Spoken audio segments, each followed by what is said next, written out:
Are we live? Looks like we're live.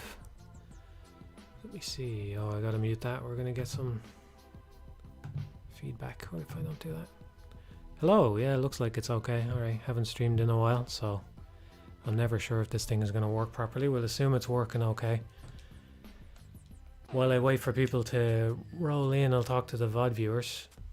Haven't seen anybody in the chat yet. If you're not aware, I put out a game recently called Logic Bombs. It's out on Steam. It's a straightforward puzzle game, so there's not really any huge twist or anything to spoil on you, but it's probably going to come up today as we talk, and I'll try not to say anything too spoilery or whatever, but there's little things about it that I prefer you find out for yourself. Just little puzzle setups and techniques and things, so if you haven't played it, you might want to ignore the chat or whatever. I'll obviously give spoiler warnings when I'm talking about it. Hello everybody, how's it going?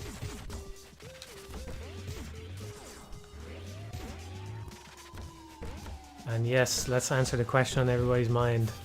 Yes, I do find noise more enjoyable than Pepino. I'm a noise man.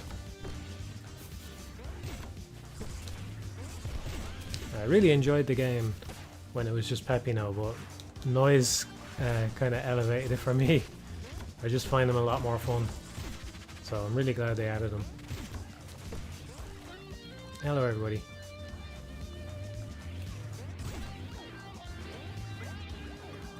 There should be a VOD afterwards, so don't worry about it if you have to miss it. Probably not going to be anything important anyway.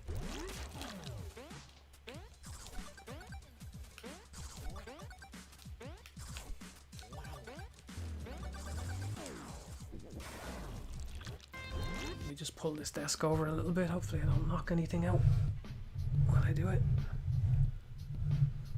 Oh yeah, I remember what I was doing now. I'm going to move the microphone. You might get some microphone noises or something. I remember what I was doing. I was resting it on this arm. That's my chair. Very squeaky chair. But yeah, this is a lot more comfortable. Hang on. Put that up another notch there. Okay, I can't quite see the... Okay, that's hopefully okay now. I have to move over a little bit. We'll just do the super then. I have to move over a little bit to try and talk into the microphone, so I might be off to this side a little bit. Hello everyone. Tend not to pick the best games for talking to the chat. I don't know, I'm enjoying this game.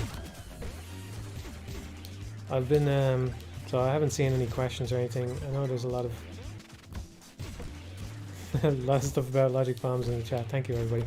Glad to anybody who enjoyed it. Yeah, since it came out, one of the things I was kind of catching up on some games and stuff, and I think maybe I need to stop playing new things for a while. Because it kind of, I don't know. See, there's a benefit in that when I play something new, it kind of feels like I'm doing research as well, you know? So I get a little something extra out of it. So it's tempting to keep going for new games over old ones. I talked about it in a Patreon post before. I think that's a little bit of a bad attitude though. I think the post was something like deep input, because Sakurai talked about having broad input and broad output. But I think sometimes it's more important to get familiar with a game and enjoy it on a deeper level, you know?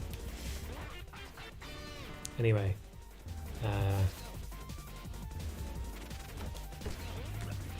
But yeah, it's kind of eating up too much of my time and everything, so I kind of want to...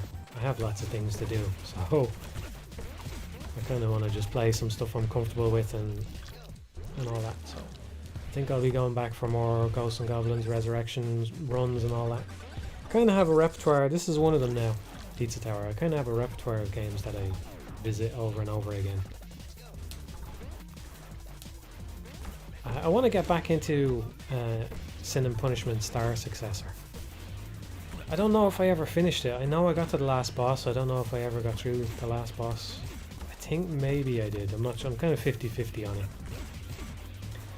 But I want to get back into that one. Do some more Alien Soldier and some more Ghosts and Goblins Resurrection. Yeah, there might be more streams as a result. Maybe. We'll see. We'll have to see how it goes. I have a lot of other things to do as well, though. So we'll have to see how it goes. I was finishing up what new games? I was finishing up Blueprints. It came out at a time when I was finishing up Logic Bomb, so I didn't get to go through it all. I mean, I think there's still things in there that I haven't seen, but I'm content to put it down now at this point. And I was playing Silksong just recently as well.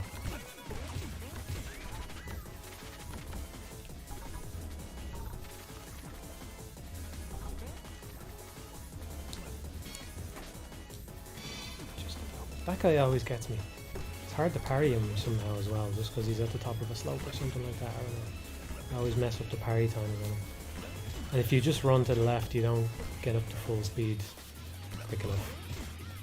At least I don't. Maybe you have to hold left. Oh, I must have missed something, because there's a little achievement for getting 99 combo on that. There. Hello everyone, I haven't really been looking at the chat. How's things? All good. Thank you for the congratulations. I'm sure I missed a lot more. I'll take a look. I'll go back over the start of the stream when I'm finished. I'll take a look. So your kudos will be evaluated. Your kudos will be tallied if you give kudos. Hello everyone.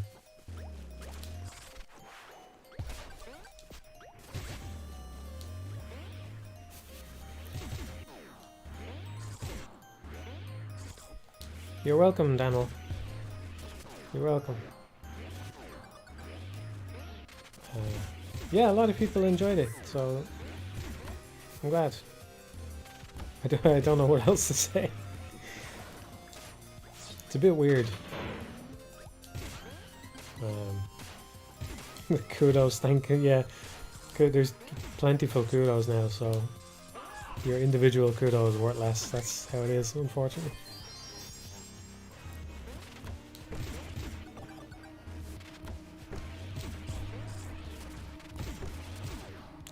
Pete's Tower developer is working on a beat 'em up. Well, I'm interested. I'm interested in whatever they do next, because this is a great game. It's a great game. The only reason I wouldn't make a recommendation video about this game is because it's already popular enough. It doesn't need any help. Oh, that's that. I think, is it? I don't think there's any way to salvage that. That's unfortunate. I haven't done... well, I haven't done it as Pepino, but I did the... I think it's called You Done It run with Noise, where you P-rank the whole game in like 4 hours or something like that. So I don't really try too hard to avoid damage, and I don't put a lot of effort into the boss fights. But sometimes I pick this game up and I just see how many stages I can P-rank in a row, so I was kind of hoping to get more than 2. I've gotten to, I think the furthest I've gotten is like the 4th hub, maybe the city level, I'm not sure. I've definitely gotten at least as far as golf anyway, with all P-ranks. But yeah, we're streaming, so I'm not going to be too hard on myself. But we'll try and play it properly, because it's a good game. Here to relax.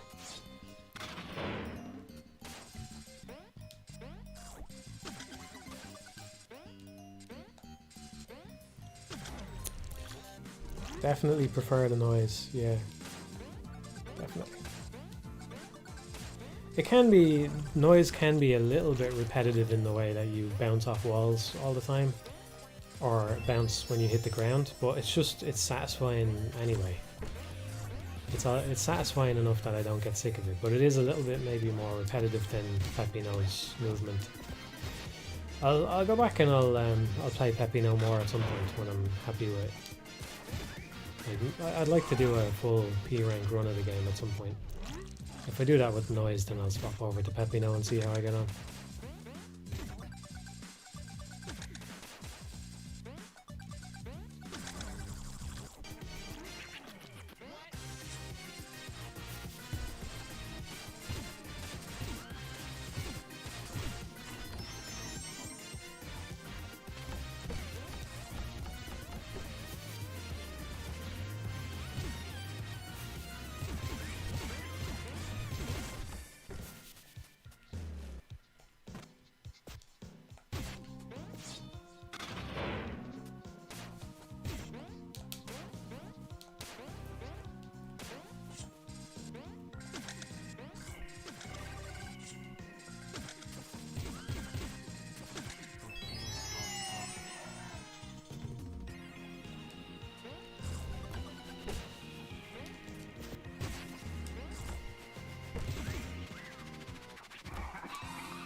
trying to read the chat there.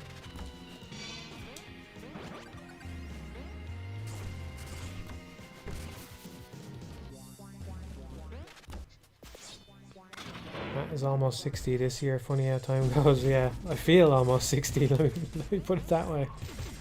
I feel almost 60.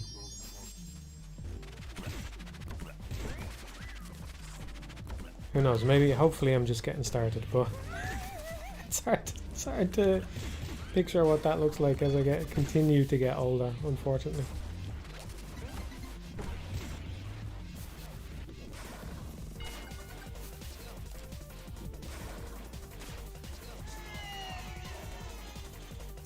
I haven't played Deadlock. No, I'm kind of interested in it, but I haven't played any of that yet. There's no occasion for the stream. I've been meaning to do it for a little while. I'm in a pretty good mood today, so I just thought I would give it a go. I wanted to play some more Pizza Tower anyway. I've been playing it over the last couple of days.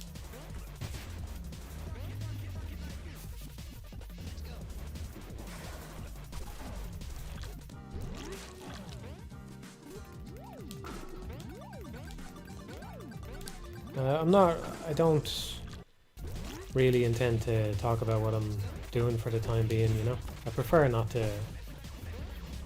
I had to talk about what I was doing on the games because it's only fair when you haven't delivered anything for a while that you tell people what you're doing, you know. But I feel like the timer on that must reset now that Logic Bombs is out, right? So I'm probably not going to talk about what I want to work on for a little while.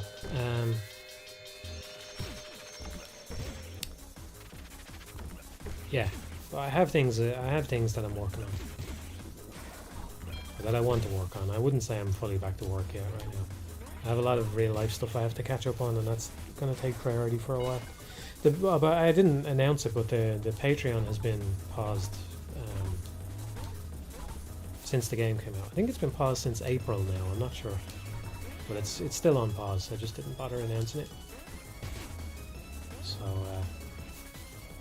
I think it's due to either come back online or be paused, because you have to do it every month. You have to go in, log in every month and pause it again. I think that's on the 22nd of October. So we'll see whether or not I pause it again. Maybe one more month to pause and then probably I'll resume. But yeah, I got a lot of real life stuff that I need to catch up on, so.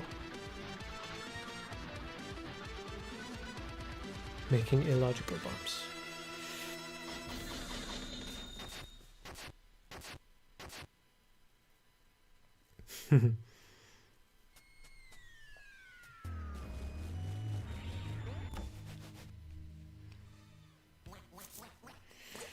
What did you think of Rain World Downpour on The Watcher? By the way, okay, so before I get into anything, I think it's worth reflecting on whether anything has changed now that I've released my own game. Because I think it's more normal than people realize for people to sort of be critics, or not even critics, but I think it's pretty normal for, say, in the literary world, at least back in the day, probably a lot of people who wrote books went and were teachers or whatever, you know, and they gave opinions about books that they read and all that to their students and that kind of thing, right? And sometimes it also happens that people are critics and they go on to make stuff, and then, I don't know, you wonder, will it change anything? And on the one hand, maybe it should, because most developers are just making stuff and putting it out and not really talking about what other people are doing, and that's a good thing overall, probably, you know, and maybe that'll be me someday, but I don't think we're living in that world yet. And one of the upsides of what I've been doing, which is I've done everything my own way basically, is I just used publicly available stuff for the game, so it does use GBDK and STL and all that, but I didn't have any development friends, like I didn't get in touch with anyone for help even with the launch or anything, it was kind of tempting to talk to somebody before launching it and get some advice about what to do, or if there's any pitfalls that I'm not aware of or something. But basically, I'm still as detached from the rest of the industry as I always was. So that's pretty cool. I didn't send out any review codes or anything like that. And I've always tried to stay detached, just because it makes it easier to do your job as a critic, I think. Anyway. So yeah, the point is, I suppose we might as well just carry on. There's no point going to all this effort of staying detached and doing it your own way if you're not going to talk about other people's games or just carry on the way you have been, and you know. So we'll carry on. Detached on the yacht, I wish, but I didn't play the Downpour stuff. I did end up buying it when I bought the Watcher because I thought maybe I would be interested in it, but I was more interested in the Watcher stuff. I absolutely hated it at first, I have to say. I absolutely hated it to begin with, but it kind of grew on me as it went on, and I mostly have mixed feelings on it at this point. I do, in some sense, I do feel like it feels like a reasonable successor to Rain World, but I also kind of feel that it's not really a game that should have been followed up on to that extent. I understand if you create, like, maybe it's hard to see because they made it, right? But I think with Rain World, they really made a sort of perfect little gem of a game, you know, like something that was really just worthy of preserving the way it was, like without any additions or changes or, you know, revisions or whatever you want to say, like nothing. Just leave it as it is because it's so good already. Basically all you can do from here is go down, you know? And I don't think The Watcher changed my opinion on that.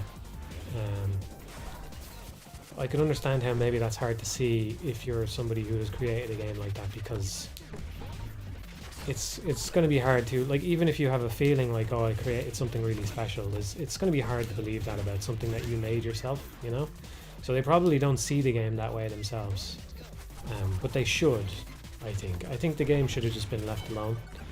And that's not to say that The Watcher was terrible. There is parts of it that are terrible though. There's a kind of thing, somebody was asking about Silksong, and again, we'll go back to my little spiel about how I'm just going to carry on talking about games the way I always have, right? But it's kind of got commonality with Silksong in a way where, like, in The Watcher, I don't know how much of it, because I can't remember everything, right? But I don't know how much of it felt like this, but there's parts of The Watcher that just feel spiteful, right? And I think Silksong has a similar problem where there's parts of it that just feel spiteful.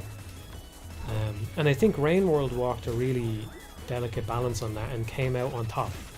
They made something that felt like it was real, that felt like the things that were in it kind of had a reason to be there. But there's things in The Watcher, for example, those little shell things. I think maybe I played it around the time it released, so maybe they've nerfed them. I think maybe they nerfed them a little bit, but those little shell crabs are just spiteful. They're just, and the way that it comes across as spiteful to me is because if you think about it as a real creature, it just doesn't really make that much sense, you know? Even if you have a shell, if something is there pelting you with a metal spear, you're probably not going to stay in place if you can move, you know? Like, there's just something about it that that rubbed me the wrong way. And yeah, it feels like this is something that's creeping into games more and more, is this kind of spiteful design. I don't really have a better word for it than that, but I don't enjoy it, you know? I was thinking about this just today because I don't know if you could make a whole article about this, which, I mean, this is one reason, like, to stream, because you can get these little thoughts off your head that aren't worthy of anything more, you know? But one of the thoughts I was having today as I was reflecting on Silksong is, I'm going to give a very minor spoiler about an early game area, and I'll be vague, right? In Hunter's March, there's a certain trap, I'm sure you all know the one that I'm talking about, right? There's a certain trap that you could maybe describe as spiteful, if you agree with my my terminology on that, right? Sure, you all know the one I mean. I don't even have to describe it. And one of the things that's interesting about that is I didn't get killed by that trap, okay? And so it didn't impede me at all in my playthrough. But when you come across something like that, it's almost like you download an alternate version reality. I don't know how it is for anybody else, right? But it's almost like you download an alternate version reality of yourself from another timeline, and you realize if things had played out just a little bit differently, that would have fucked me over, like big time. That would have fucked me over, and I'd be so pissed off right now if that had got me in another timeline. So it's like even though the developers might go, well, you know, only this percentage of players will get fucked over by this thing. That's not exactly the level of negative feeling that you're inflicting on your game, right? And this can be powerful in some places. Like, I think Silksong should not have been totally devoid of stuff like that if the developers wanted it, right? I'm not saying that. I'm just saying that I think the negative cost is actually higher than developers think, because even the players who survive it and don't get fucked over by the thing instinctively feel what it would be like to have been in that situation, and they almost suffer a small portion of that anyway, right? I just couldn't help but think, what if I was only on 2 health when this happened, and now I'm dead, and it's been, you know, this long since the last bench. I'm like, would I really want to go through that? Would my experience have been improved by that, you know? And I think that kind of spiteful design is showing up a bit more in games, and I just don't like it. So those shell guys in The Watcher felt spiteful. And another thing about, maybe you need a better word than spiteful, because it doesn't feel quite right to me, but another thing about this kind of thing is I feel like it depletes your tolerance across games. You know, I feel like when you experience something spiteful in a game, if you go into another game, you can't totally reset the dial on it, you know, until you play some other things and kind of let that stuff go. You don't want to go through that over and over again in lots of different games, so it feels like you get worn out with it, you know. Would you say Silksong took a penny there? Yeah, I mean, that's another way of looking at it. Yeah.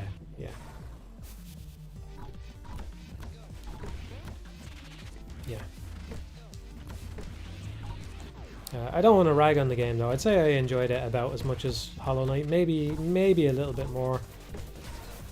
Kind of for very different reasons, you know. I feel like I don't think I said this in as much words before. I always felt that Hollow Knight was too long and too drawn out, and I think I did say that on a prior stream, you know. But I think one reason it took off, and this is not a negative for the game, it's just that one reason it took off is because it's a Metroidvania with very little wrong with it, right? There's not a huge amount wrong with it. It's less bad than most entries in the genre, you know. I think Silksong is a little bit different, so I kind of credit them with that, and that they didn't do exactly the same thing, you know, with the difficulty and all that. I'm not sure that you can say it's less bad on average than the average Metroidvania, but they get a lot of stuff right as well, obviously, you know. I do join in the forgive the pun, but I do join in the chorus of people who are impressed at the amount of stuff that such a small team were able to accomplish, you know. So that's one aspect of it that I've been thinking about, is they managed to create like a very nice sense of place in the game and all that. And they do a lot with a little, and I think that's the game is impressive in that way, you know. That somebody said, yeah, Logic Bombs. Somebody says Logic Bombs is fucking sick and addictive. That's one of the surprises, by the way, from development, was the number of people that described it as addictive. I was surprised by that. Alright.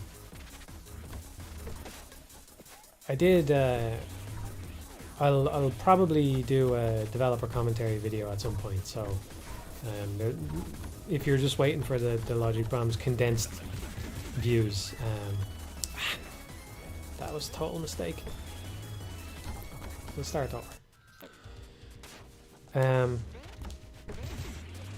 was scratching my hand when that happened. Pressed it the wrong way on the D-pad. Yeah, I was surprised the amount of people that called it addictive. That was not something I anticipated. I think there's two components to that. One of them I'm going to keep under my hat for now, because I would rather more people play it and stuff, but I'll talk about it in the developer commentary. But I think one simple component is just that it's satisfying to see the bombs go off when you finish the level. And that was something that was like a highlight of the development process, because for a long time I was making it on pen and paper or even just in a level editor without actually having come up with the game, like without coding the game. Okay, I'll stop prefacing everything I say about logic bombs with this, but you know, this will all be in the developer commentary if and when I do one. But yeah, one of the things I was trying to do when I started on development of it was, in the past I had all these other projects that I was trying to do, and they kind of, you know, fell apart or got put on the shelf for various reasons. And I thought about the systems that I had been working on, and I just thought, no more, you can't do any more of this. Like, you have to just make the game and not do anything superfluous at all until you're sure that you have a full game on your hands. So I didn't have a digitally playable version of the game for a long time, you know. That was one of the best moments of development, though, was when I finally got it in and I got the bombs exploding, and I went, oh, that's good, that's as good as I hoped it would be, or even better, you know. That makes it satisfying to finish the puzzle, because you want something like that, because it is kind of a thing in those puzzle games, you know. When you play P-Cross, you end up with a picture, and that's satisfying.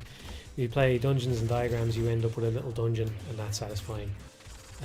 So I'm glad the game has something like that going for it, you know.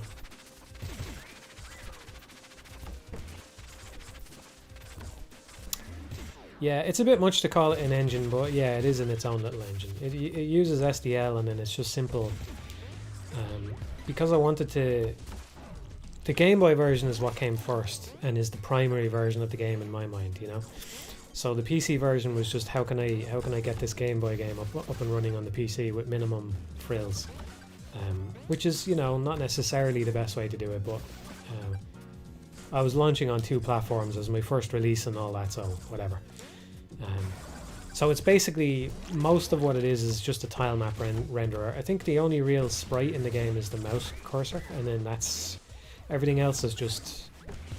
Well, no, the little highlighters on the edge of the playfield are sort of considered to be sprites by the engine, if you want to call it that. But everything else is just a tile map where we set the tile to a certain texture, you know. That's all it really is. So, there's not much to it. So it's a bit much to call it an engine, but it's its own proprietary thing, alright, yeah. I do want to keep working on the engine. Yeah. Somebody on the Patreon was saying what was saying that we should call it the Mitosis engine or something like that, but it already has a name. It's called the Suck engine, SUCC, because the very first textured quad that I rendered was an SMT Succubus, so I call it the Suck engine. But it's not really a proper engine right now, but I do want to work on it more. I did a little bit of work on it recently. One of the things I did was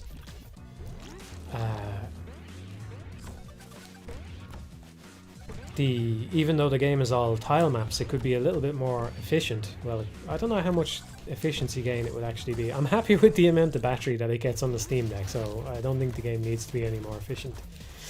And it's the type of game that should run efficiently, you know, but that's not... Just because something should run well doesn't mean it does.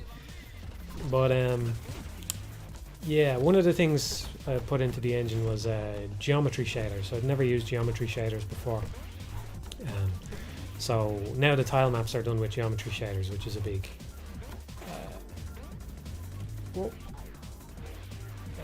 just have to recover there.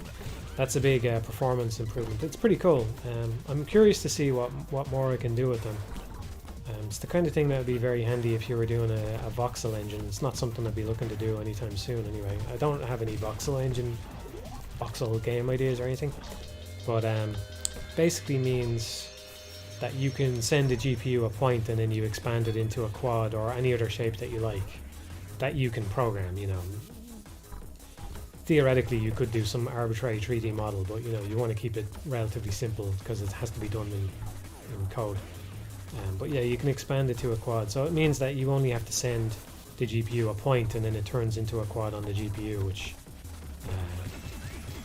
it's technically you're still doing similar work, but you're doing it on the GPU, which is more inclined towards it, you know, and you're minimizing the amount of talking that you do between the CPU and the GPU, which my understanding is probably the biggest bottleneck in any real serious engine that's doing a lot of stuff, but I could be wrong there. You always got a profile before you come to conclusions about things.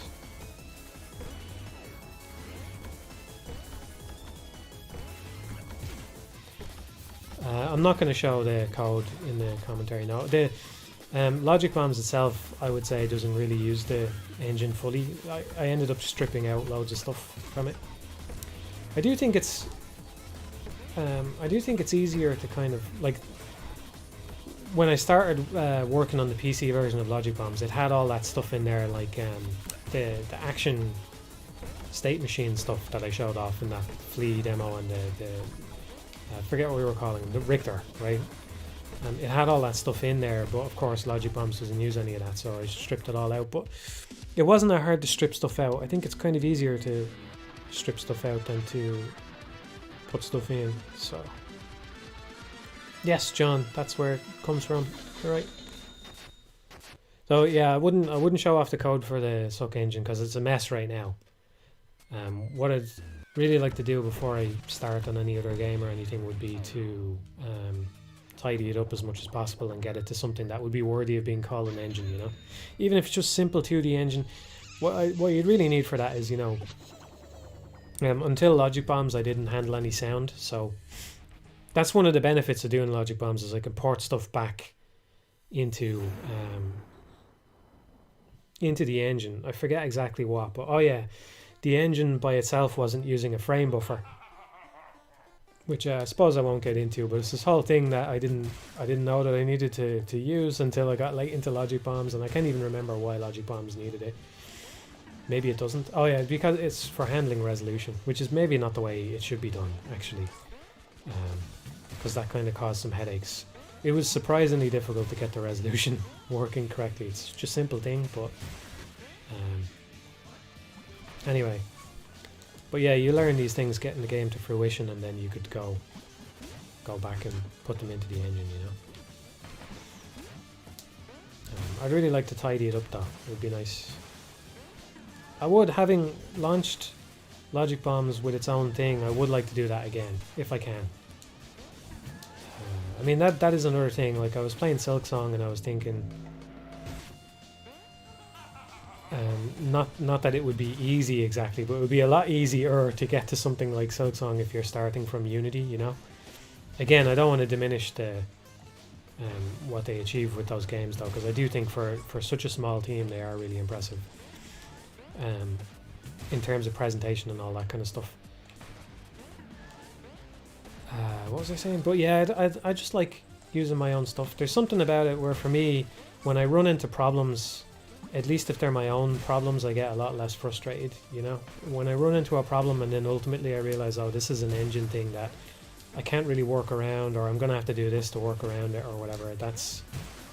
And it's not Game Maker or anything like that, it's just any kind of third-party solution. Makes me feel a bit discouraged when things like that happen.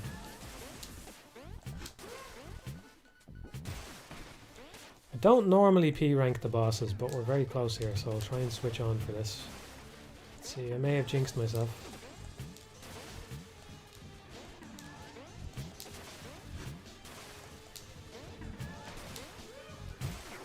There we go. Nice. I'm a programmer, yeah, I'm a programmer. I made a game, man. The Game Boy version of Logic Bombs was in C, and the PC version is C++.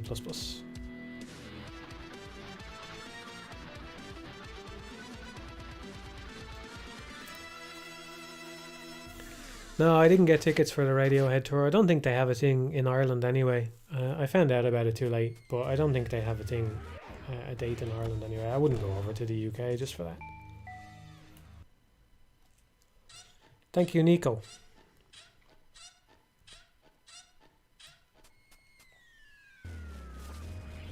Glad you had a good time.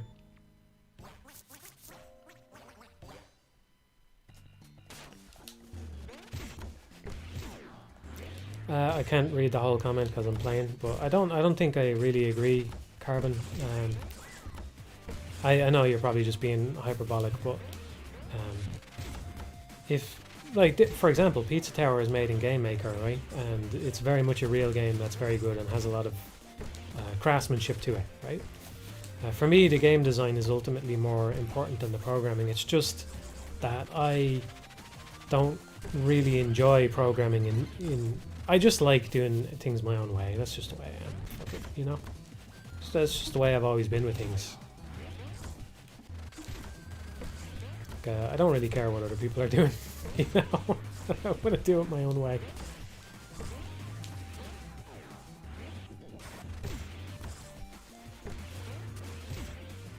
I think with the channel, you know, it paid off to just take my own approach to things and not really be influenced by what other people are doing. So I suppose I just hope that the same thing applies to game development, you know? That makes sense. I feel like you learn more that way. Thank you for the kudos. Yeah, the pizza analogy, yeah, sorry, that went over my head. I'm a bit busy, but that went over my head.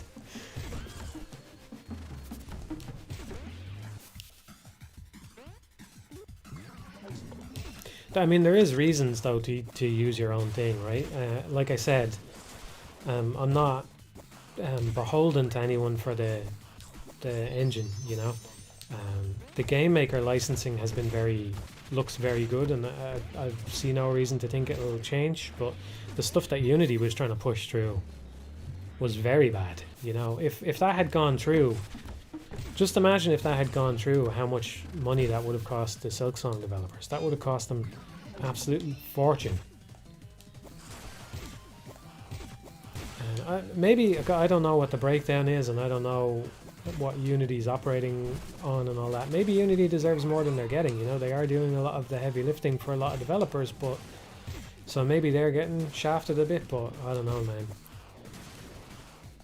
That would have been a lot of money for those Silksong developers. So yeah, that's a good point. Yeah, it probably wouldn't have released at $20. Yeah.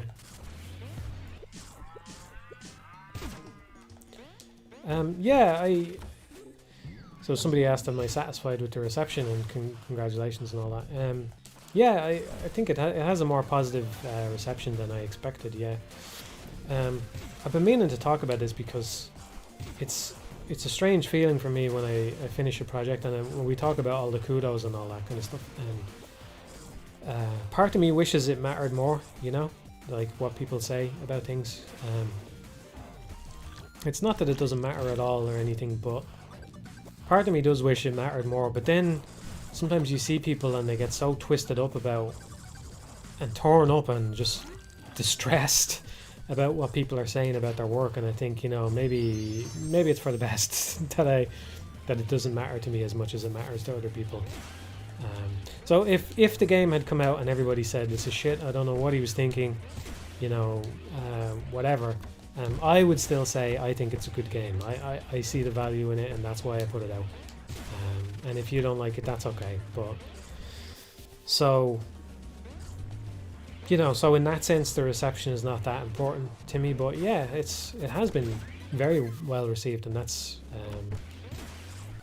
cool. I like, as much as like, again, if everybody hated it, that would be something that I would mostly brush off, I think. But I do want to put things out into the world that improve people's lives by being enjoyable and all, you know? So, same way with videos even. Like, I don't want to put out things that are a waste of time or that make you miserable or whatever, you know?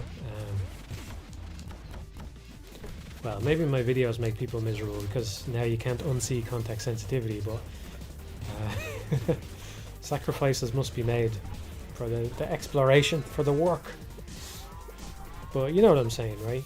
It's yeah. I am happy with the reception. It's kind of amazing that another surprise was that it's as long as it is. I didn't know it was that long. That it seems like even if you're good at puzzles, it takes about 30 hours to beat, and some people it's taking longer than that. So I didn't know it was that long, and then for people to actually play it that long and come out the other end and say that they had a good time, that's pretty cool. If you had asked me a year ago, I would have said I will probably never make a 30-hour game in my entire career, you know? So it's a bit strange. It's a bit strange to have made a puzzle game as my first game, but yeah, I'm happy with it. I'm also thinking I should try and move on from the Logic Bombs chat, but I know a lot of you are curious. I'm also thinking this is I'm maybe the only person that's surprised by this, but did I miss Toppin somewhere? Did I? Did I skip I think I skipped one of the marts. I think I know which one. Okay, doesn't matter, we're only streaming. Okay, so it's probably this one up here. If I skipped anything, it's probably this. What was I going to say? Yeah, so you would think, you know, oh, you're a critic, and so now you're making something, and that's a lot of pressure, and there is pressure involved now. I won't pretend otherwise. But I thought, you know, if I can just make a good game, then that pressure will be gone. But that's not really how I feel. Actually, I feel like it's only a logic puzzle game, you know, but I think that it came out well in terms of the stuff that's in it. It explores itself well, or whatever term you want to use, you know. It gets a lot of mileage out of its out of what it is, I think. And I'm wondering now how to do that with other projects, because I'm not sure I'll be able to do it again, you know. So I don't know what to do now going forward. I suspect, you know, whenever we get back to it and I start talking about what I'm doing, we might be more in for more kind of exploring different ideas and trying to find the right one that I can actually bring to fruition, you know? Because I think that's the important thing. More than trying to make a specific thing, I want to make good things, you know? So that's what I'll try and do. I'll try and leave the Logic Bombs thing behind, because I'm sure it must be boring to some people, so... I'll take a little pause for a second, and I'll read the chat. So if you have any questions, you ask away. Anything you think might be interesting, you ask away. I'll pause in a second to read them, because there's a bit of a delay.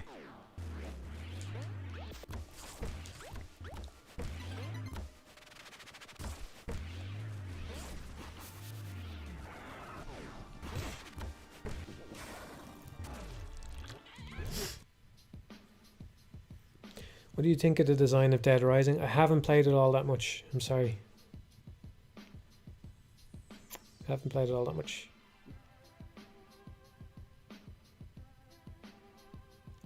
Have you been playing more shmups? I forget when we last talked about them. I've played Sol Cresta and Draenus. I enjoyed them both. I can't think of any other shmups I've been getting into. I haven't been going out of my way to play them anyway.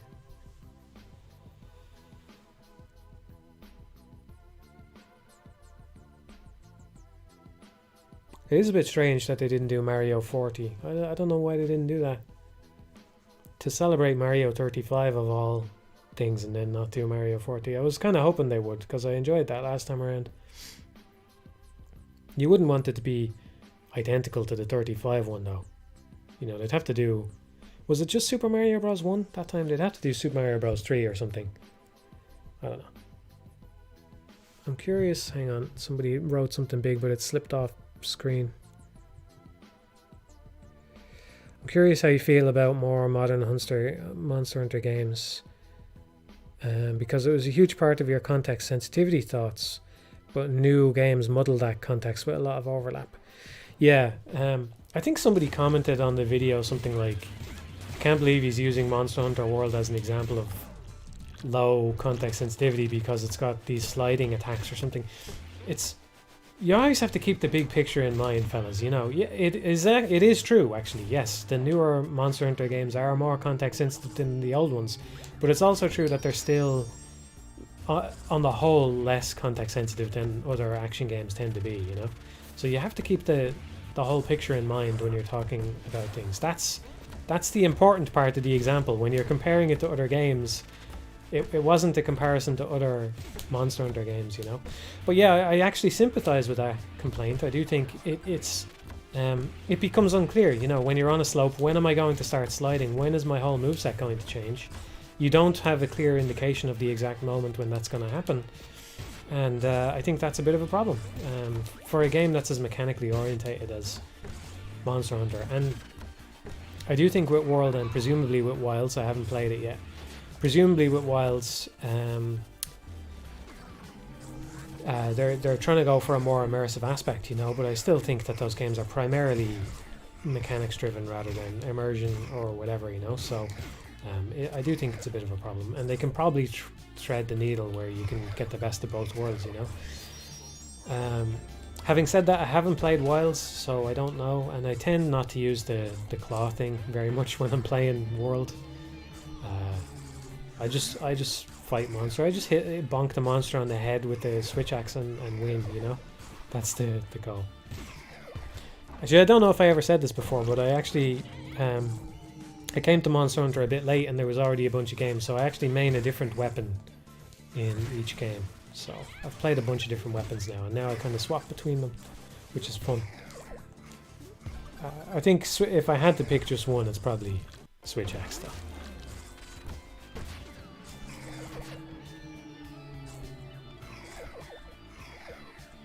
Especially in, I think it was a bit, I forget how, but it felt a bit less satisfying to me in Rise somehow. I can't remember how. Although it's got those extra moves which can be fun, especially the one where you do the diagonal dive bomb onto the monster is very satisfying. I like that one. But when you get in and you land the big rev move on their head and you're just going on the monster's head, it's just so satisfying, you know.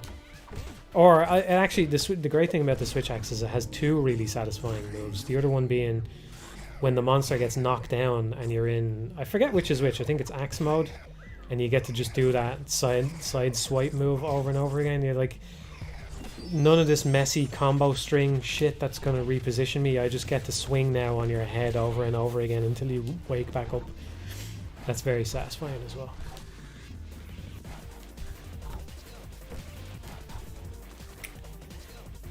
But yeah, I would like to see them continue to not introduce more context sensitivity into World. I'll play Wilds whenever it gets expansion.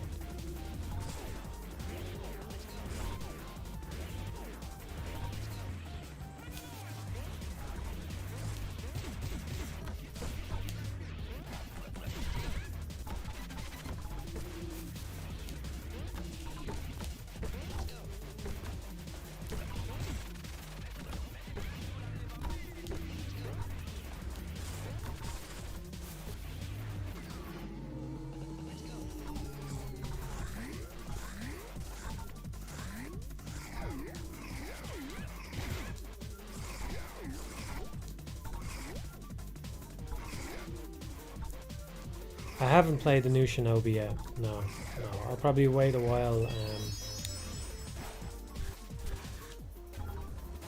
Yeah, I was saying this earlier, but you know, I've been playing too much new stuff, so I think I'm gonna set new stuff aside for a while and just stick with the classics for a bit. But I am looking forward to it. I haven't played Death Stranding 2 yet either.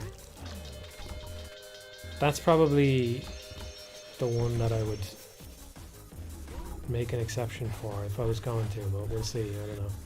I'm sure it's a big time commitment. Did I miss something again here, or did we just... Yeah, it looks like we just barely didn't get the score. It's funny, I've been getting P ranks more consistently, but I feel like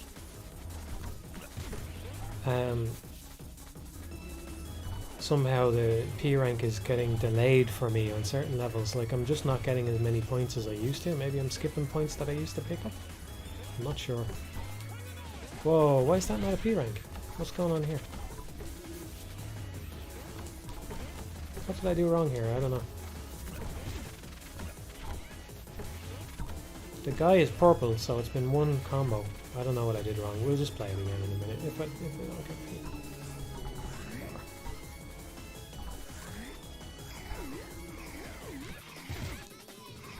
I'm kind of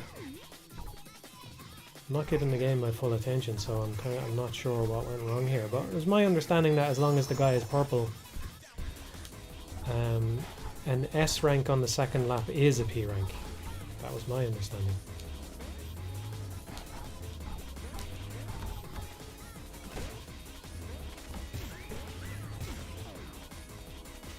Weird. What did I do wrong? Somebody must know.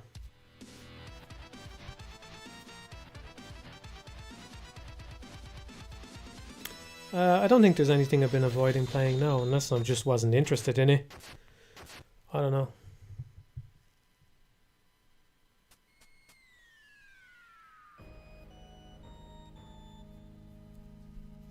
Level has stingy point requirements. Yeah, it's never happened to me though that I've missed it. My understanding was that though, that an S rank on the second lap, as long as you had a single. I missed a secret. Oh, okay. Alright, that would make sense. Yeah, okay, that makes sense. You can't get the P rank unless you have all the secrets. That makes sense. Okay. Thank you. I don't even know which one it was, but I'm sure I'll get it this time.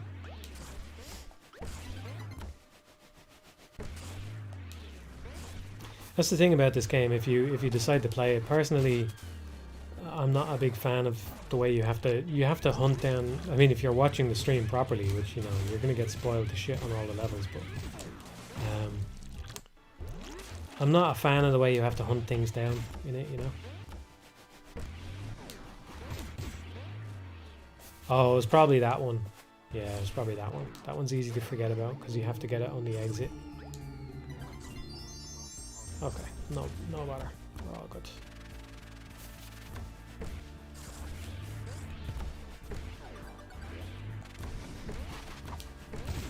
I'm so used to getting all the secrets that it didn't even occur to me that I could have missed one.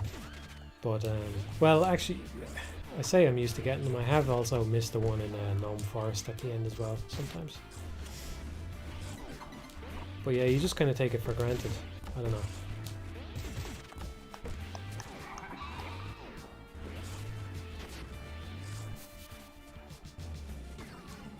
I find this game's humour good. I don't know if it's exactly my taste, but there is parts of it I find funny, yeah. I think it's great that because it's so fast paced and like when you play it well, loads of mad shit is just happening all the time. You know, now you're a ghost and you know, now you've got a chicken on your head and it's just like that's a very appealing part of it. I like that the humor doesn't get in the way of the game either, you know what I mean? It's integrated into the game. We're gonna lose combo here. There. That's the hardest part to maintain combo in this whole stage, I think.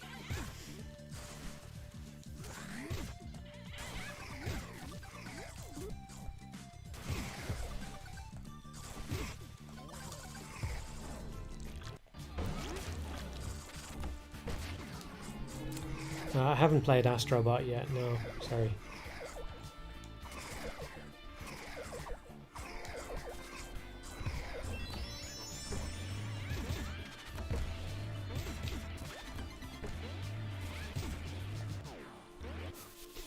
How many secrets have I gotten now? 2, right? Yeah. I was just in a secret, right? So not paying attention. Okay, we gotta give the chat some attention here. Just going back through the same hasn't played the one has a PS5, hasn't played the one game. The one PS5 game is Returnal, man.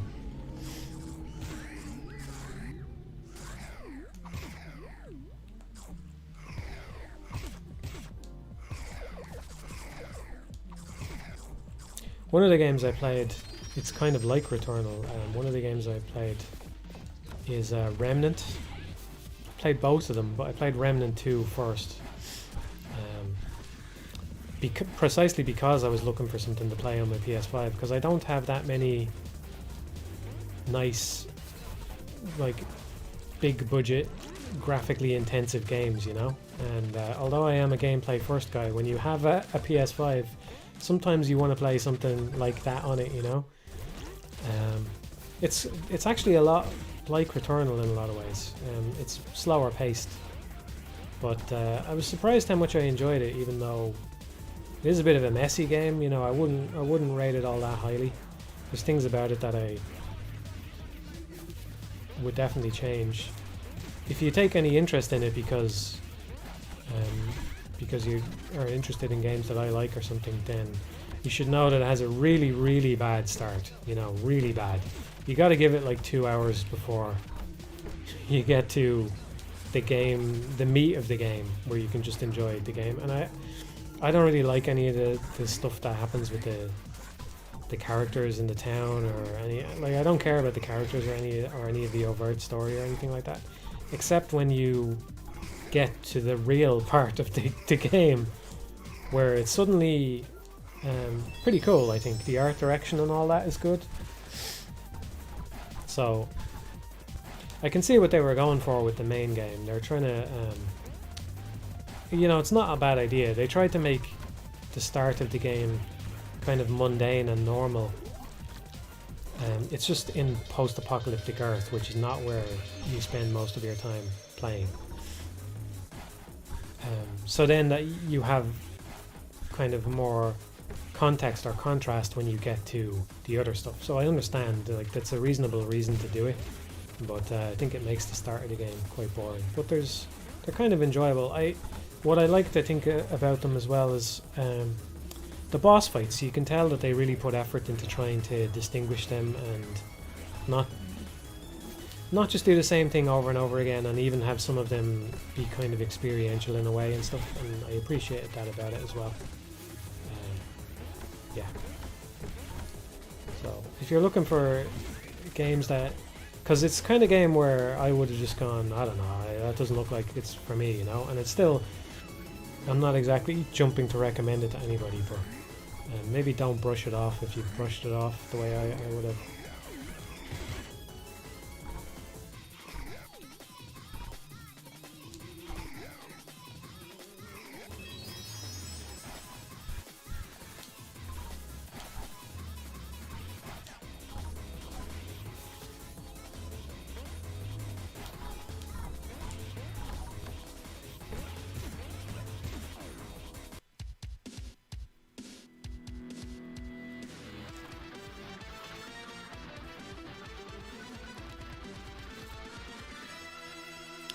What do you think of the random pattern that daggers come out in Ghosts and Goblins Resurrection? Is it random? Or is it like it might be like the Counter-Strike spread or something, where there's actually a hidden pattern to it, or like Bayonetta's heart-shaped shot or something. Yeah, I do think it's gotten me hit before, you know, you just barely miss with the dagger. If it is random, then yeah, I don't like it.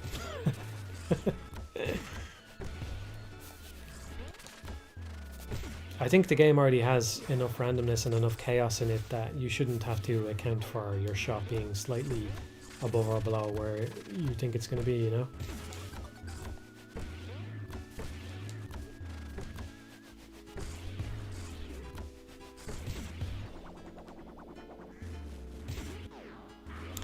What game similar to Remnant would you recommend? Well, like I said, Returnal is very similar to it. The downside of Returnal compared to Remnant is Remnant just has more variety in its environments and all that kind of stuff. But in most other ways, Returnal is the better game, I think. Returnal also has fewer bosses, and I think the best boss in Returnal is better than any of the bosses in Remnant, but maybe on average, or not even on average, I don't know. But in Returnal, the bosses aren't that great. They're not amazing in Remnant either. I don't want to oversell it to anybody. I was just surprised how much I enjoyed it. That's all. But yeah, let me put it this way: if and when they announce what's it called? Remnant. If and when they announce Remnant 3, I'll be like, okay, that's something to watch, you know. But yeah, especially because I do think the second game was better than the first one. The first one has its own. I went back and played the first one, so maybe it's recency bias or something. But damn it. But I feel like the bosses in particular in the second game were a big improvement over the first one. So.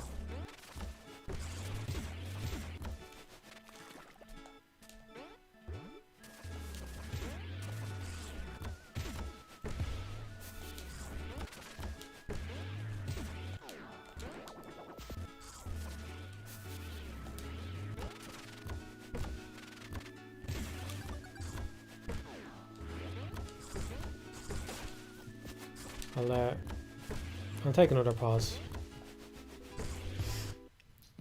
Take up some chat.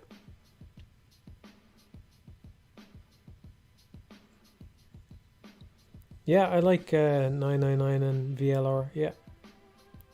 I was disappointed by Zero Time Dilemma though, so just be aware that you're in for that as a finale. There is parts of Zero Time Dilemma that I like. But yeah, I didn't think it was a strong enough finale for that thing.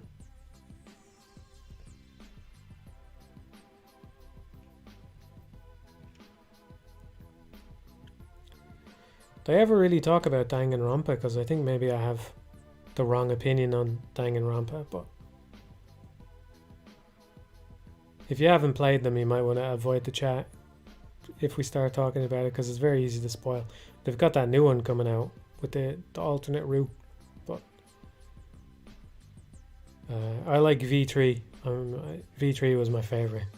Yeah, V3 is my favorite.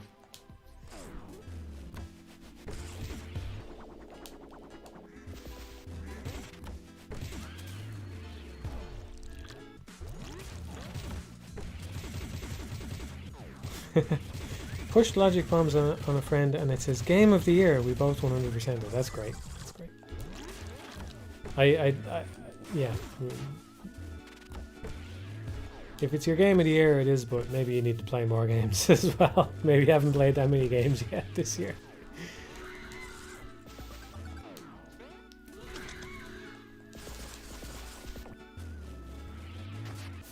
I have mixed feelings on Blueprints, but if you're looking for another puzzle game, definitely worth checking that out.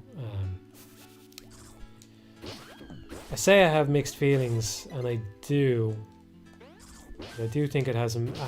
Basically, it's a game that has some very high highs and some low lows. You know, so there's low lows in there, but the highs are very high. And yeah, it's worth a lot to me that it felt like one of the most genuinely new or different things that I had played in a long time. You know, so. I kind of stopped thinking about what's my game of the year and all that, but if I had to give it to something right now, yeah, it would be Blueprints. Yeah, like I said, it's very flawed. I just wish some of the individual puzzle solutions were better, you know. But I think there's flaws in it that are kind of just inherent to what it is. That it's hard to blame it for. Like when you start getting into the late game stuff. There's so much stuff in the game that it's hard to kind of filter the clues down to just the stuff that matters, you know. And there's ways in which I don't forgive the game for that. Things that they could have done better. But there's also ways in which they're just making a very, very big puzzle box, and you know you can't account for every different connection every different player is going to make in their head between these two things that you didn't account for, you know. And so the developers definitely have my sympathy there. They were doing something ambitious and it kind of backfires a little bit, where sometimes you come across a clue and you're like, oh, it must relate to this thing, and then you fiddle around with it for ages and you go, no, actually it's this totally other thing that it relates to, and it doesn't relate to that other thing at all. But you can see similar iconography or similar ideas or whatever across the two, and you can kind of make a connection that yeah, these two things should have been related to each other, you know. But it's hard to blame them for that when they manage to create such a large interconnected set of puzzles that all work in the one world and all that. And yeah, so it's a very impressive game, if nothing else. There was some low points in it though, definitely. And I'd say that's the best thing I played this year. I can't think of anything that I would put over it personally.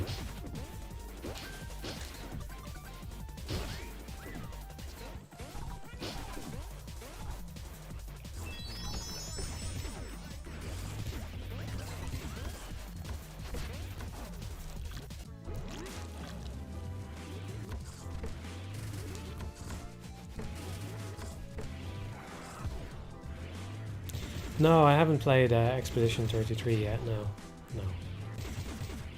Looking forward to it. Just haven't gotten to it yet. Heard good things, obviously everybody loves it. We'll see. We'll be the judge of that. Yeah, I will be the judge of that. The jury's not out on Expedition 33 until I'm finished, alright? And then I'll come in and I'll tell you all what it was really like.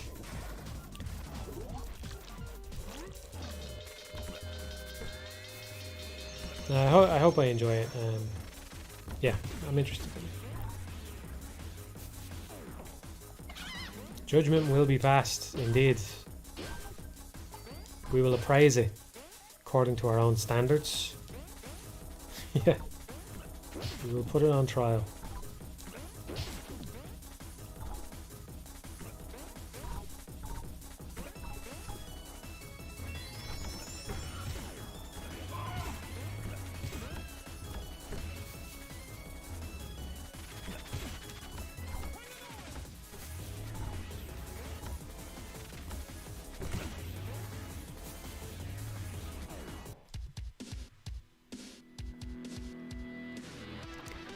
I played the free parts of Deltarune. I haven't played the other chapters that have come out since then. Any upcoming games you're excited for right now? I'm sure there's some. Would definitely like to play Metroid Prime 4. I don't have a Switch 2 yet. I'll get one, it's just a matter of when. Metroid Prime 4. Should be good. Bit worried about the desert. bit worrying. But we'll see. We'll see. I have the benefit of the doubt for the time being on that, I think. Yeah, I know Prime 4 is on the Switch one, but I would just rather wait until I have a Switch 2 and play it that way, you know?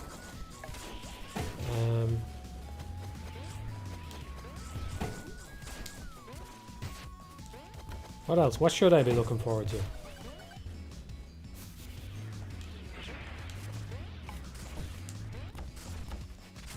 Especially, I'm still buying physical Switch games when I can, so I would rather get the Switch 2 physical, you know, if that's the one I'm gonna have. It's getting harder to buy physical stuff though, man.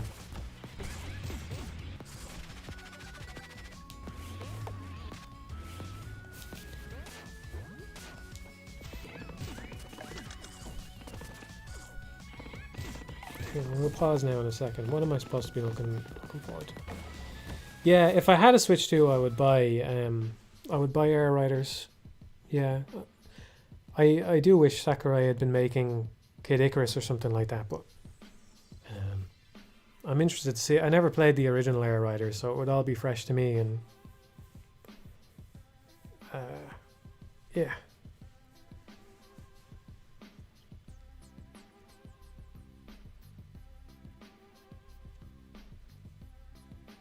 Not seeing a lot of suggestions.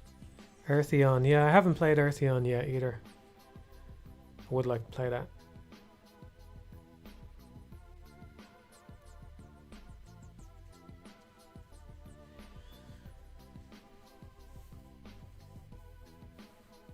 Final Fantasy Tactics Remake? I don't know. I haven't played the original, so I'd probably just play that instead.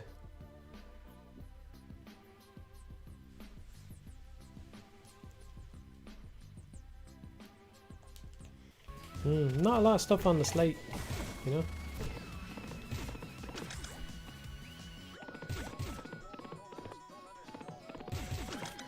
Didn't mean to grab him. I usually leave him till I'm escaping, but whatever.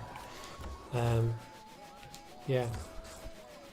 I do think, I hope Nintendo keeps doing what they appear to be doing, which is not announcing games very far in advance. I hope they keep that up. I'm glad they haven't talked about the next Zelda or anything, even though that must be deep in production at this point.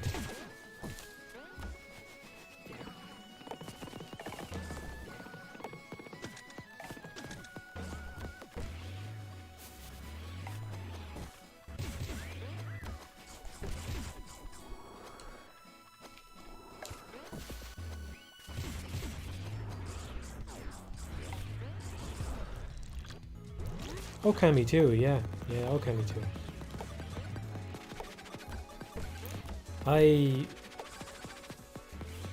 It's not the thing that I would prefer Cameo was working on, you know?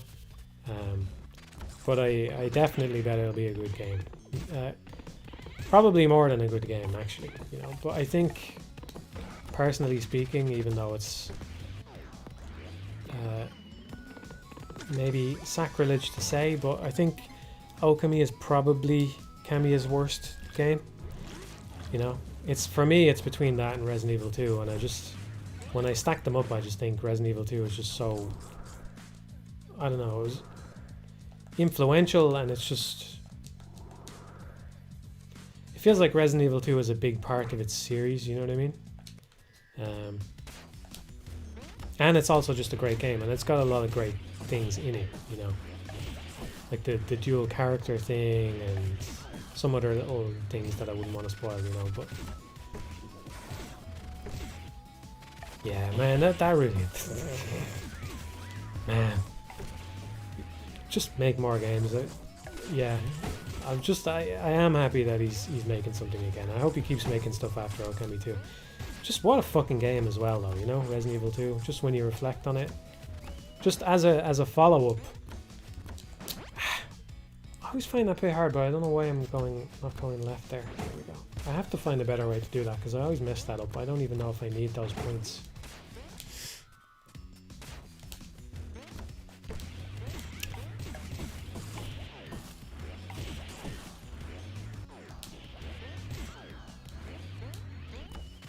I hope that, mostly for Okami 2, I hope that it being a new game in a series where people have all these ideas about what it should be and all that, I hope that Kamiya doesn't let that hold him back in any way. He doesn't seem like the type that would, but you know, like, he's got a great track record, right? But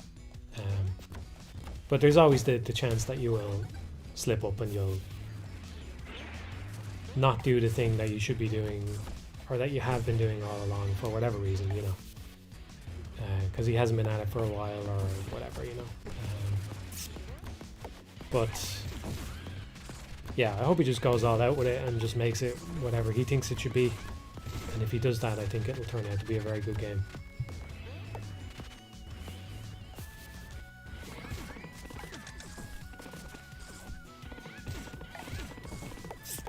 Do I have a favourite Mikami game? Yeah, I would say it's got to be Resident Evil 4. Has to be Resident Evil 4.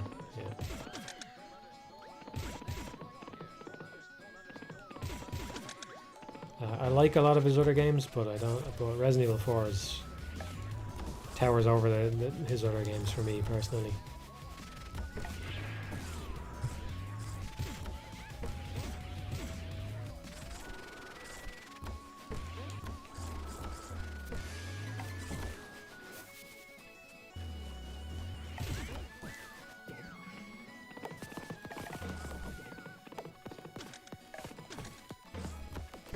Do I have a favourite Final Fantasy? I don't know. I didn't finish it, but I was playing some of Rebirth as well. Again, because I wanted something nice looking to play on my PS5. And I think mostly it made me appreciate... I don't know, I haven't done a full playthrough of 7 in a long time, but those games mostly just make me appreciate how much they got right on the original FF7. I just think stuff like the reactor theme and all that, you know, or the bombing mission or whatever, just even the music, I just think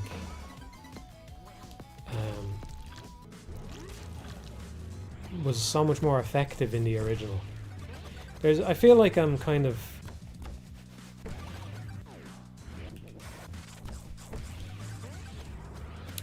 It might be a kind of thing that's true of a lot of people my age when it comes to games, but game music used to be more overt in mainstream games. It used to be more... maybe orchestral is not the right word, because I like orchestral music when it's done well, but it just used to be a lot more overt. You know, you're talking about MIDIs and you're talking about that kind of stuff, but also I feel like they maybe... Yeah, they kind of distinguish the tracks from each other more as well, you know what I mean? Like the whole new remake thing has a very samey feel across a lot of different tracks in it, whereas when you listen to the FF7 soundtrack, a lot of it sounds different. It's got its own sound, I don't know. The kind of hissy reactor music, you know? But then when you get to somewhere like Cosmo Canyon, it's a totally different sound, right? It fits the... It's more exaggerated maybe, and I like that.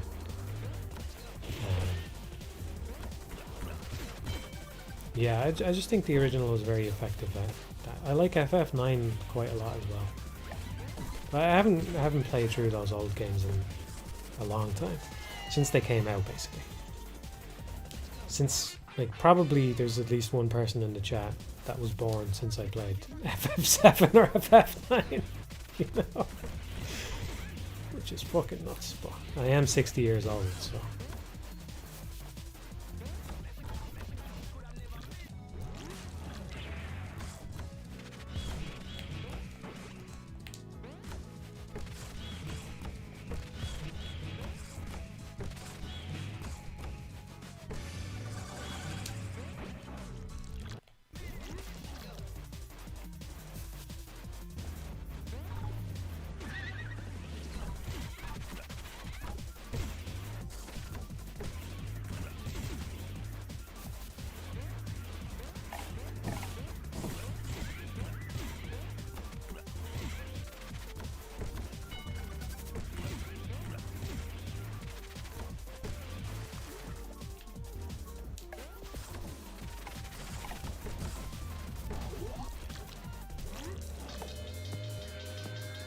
Irish ears are different from normal ears, yeah. It feels that way sometimes.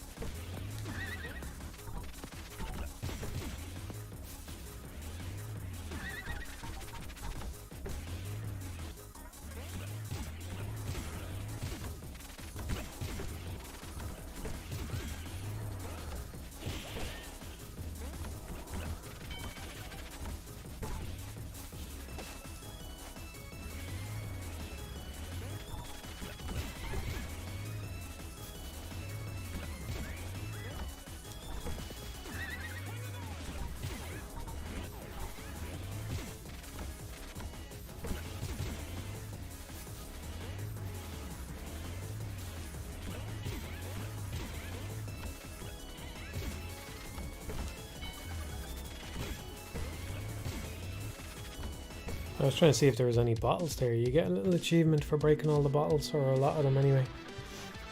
Just trying to keep an eye out for bottles. I don't really pay that much attention to the chef tasks, but I was thinking if I was doing a P rank run, it would be fun to get at least as many of the chef tasks that are not as far out of the way as possible. I don't know what I'm trying to say. Convenient ones, you know?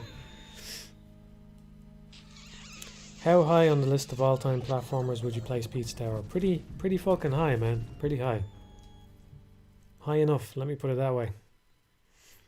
I don't know, it's a bit apples to oranges, you know, when you compare it to other games that I think very highly of, but like Dust Force and stuff, it's a very apples to oranges comparison. but it's high, very high. I've got to play Anton Blast. I haven't played that one.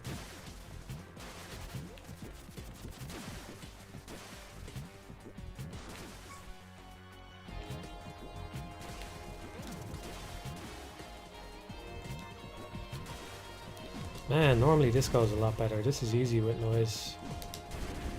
All you have to do is just time it right. All you have to do is just time it right and you get both of them.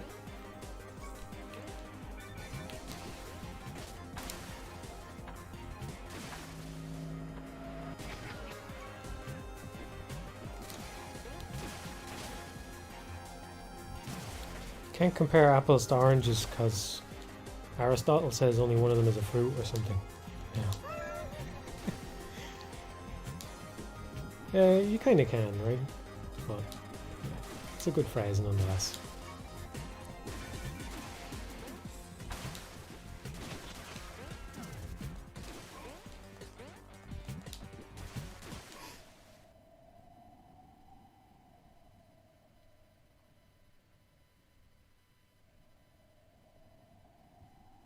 Stream has sold me on Pizza Tower. That's good. It's a great game. It's a great game.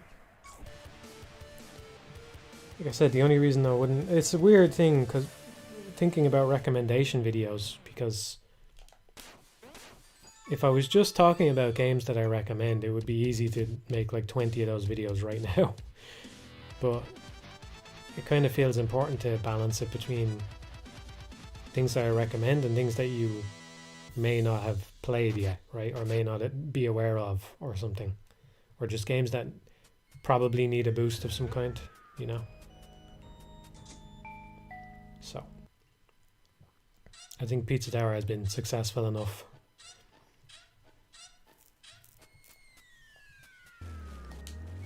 To warrant moving my attention to different games. Why can't you recommend those two? I don't know, it just feels like a waste of time is maybe a harsh way to put it, but it doesn't feel like a good use of time, does it? To put out a video saying you should play Pizza Tower, because most people, it was extremely popular for a while there, you know, and I think at this point most people who would enjoy it are aware of it, or aware enough that it's probably better to spend time on other things. But I don't know, it's the kind of thing I'm always reevaluating and thinking about, you know, I don't know. But then, and there's also, you know, then at what point does because a recommendation can't just be a list of all my favorite games one after another, you know, that kind of doesn't make sense either. At least I don't think it does.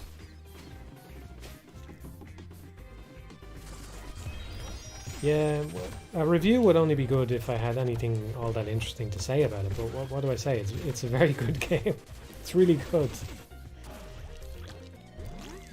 And there's other things I can say, you know, I didn't enjoy learning the routing for every level, but now that I know them, I don't really give a shit. So in that sense, I feel like I paid a little bit of a tax when I started playing it.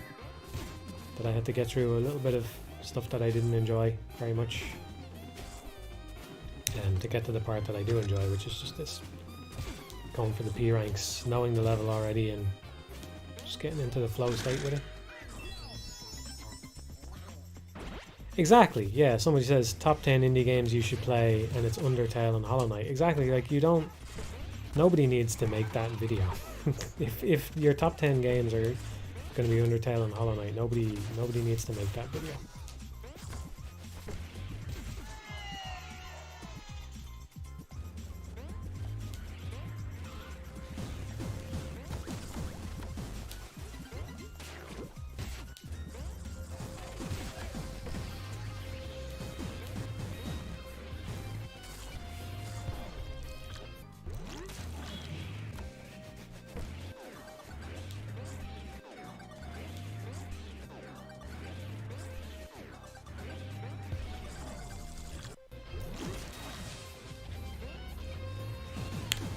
Do you have any thoughts on the recent push for game preservation through legislative action? I do, actually, yeah. First, I'll say I don't watch Ross's stuff. I'm aware of him, you know. I'm aware of lots of people in the same sphere as me or thereabouts. He seems like a really nice guy, though, from what I'm aware of, and I know he means well. I'm not totally sold on it, though. Of course, I would prefer if every company just did this without having to be told, right? I think developers should have end-of-life plans for all their games, so I absolutely do not dispute that at all. I just worry that introducing legislation runs the risk of making everything worse rather than better somehow, because it's just not an easy thing to get right. You know, you come up with the legislation and then there's knock-on effects that you don't predict. And I don't know. I don't know exactly what those knock-on effects would be, and you can say that you've thought it all through, but I just don't know if it's that easy. So I don't know that's what people should be aiming for. But if that's what people want, I also think, you know, it's totally fine if people are signing those petitions and want to bring it forward. If that's what the people ask for, you know, go for it. But I personally would not welcome more oversight into what developers are doing, because I'm just thinking about it as an art form. I'll give you an example, okay? I'll give you a concrete example. The Tomorrow Children, okay? Now, I actually talked about the Tomorrow Children being gone before, and I lamented that, right? So I agree that it was sad that the game was not playable anymore when that happened. Now, they brought the Tomorrow Children back, okay? Sorry, right, so let me try and, before I get into it, let me try and explain what I mean. I think there are possibly forms of expression for the medium that require the developer to have a server or something like that. And if that form of expression is no longer available, maybe the developer would prefer for the game to no longer be available because it's not what they want, right? And again, I also agree with many common things that people say about this, like players should be aware of this beforehand, that they could lose access to the game. Agreed. You know, I agree on all that kind of stuff, right? All that basic stuff. I agree. You should know that the game will have an end of life at some point, right? All of that should be explicitly stated. But there may be forms of expression that cannot be accommodated if you say that everybody has to have an end of life plan, and that's worth worrying about, I think, if you care about games as an art form. So for an example, okay, the Tomorrow Children came and went originally, and then they brought it back, right? But it's not exactly the same game as it was before, right? Ultimately, I'm happy that it's back and that everybody can still play it and will still be able to play it whenever they like going forward. That's great, right? Because I think there's a lot of things about the game that are just nice, like the art direction in the game was really cool. There was nice music in it and all that kind of stuff. So there's a lot of things about it that are preserved, and that's great, right?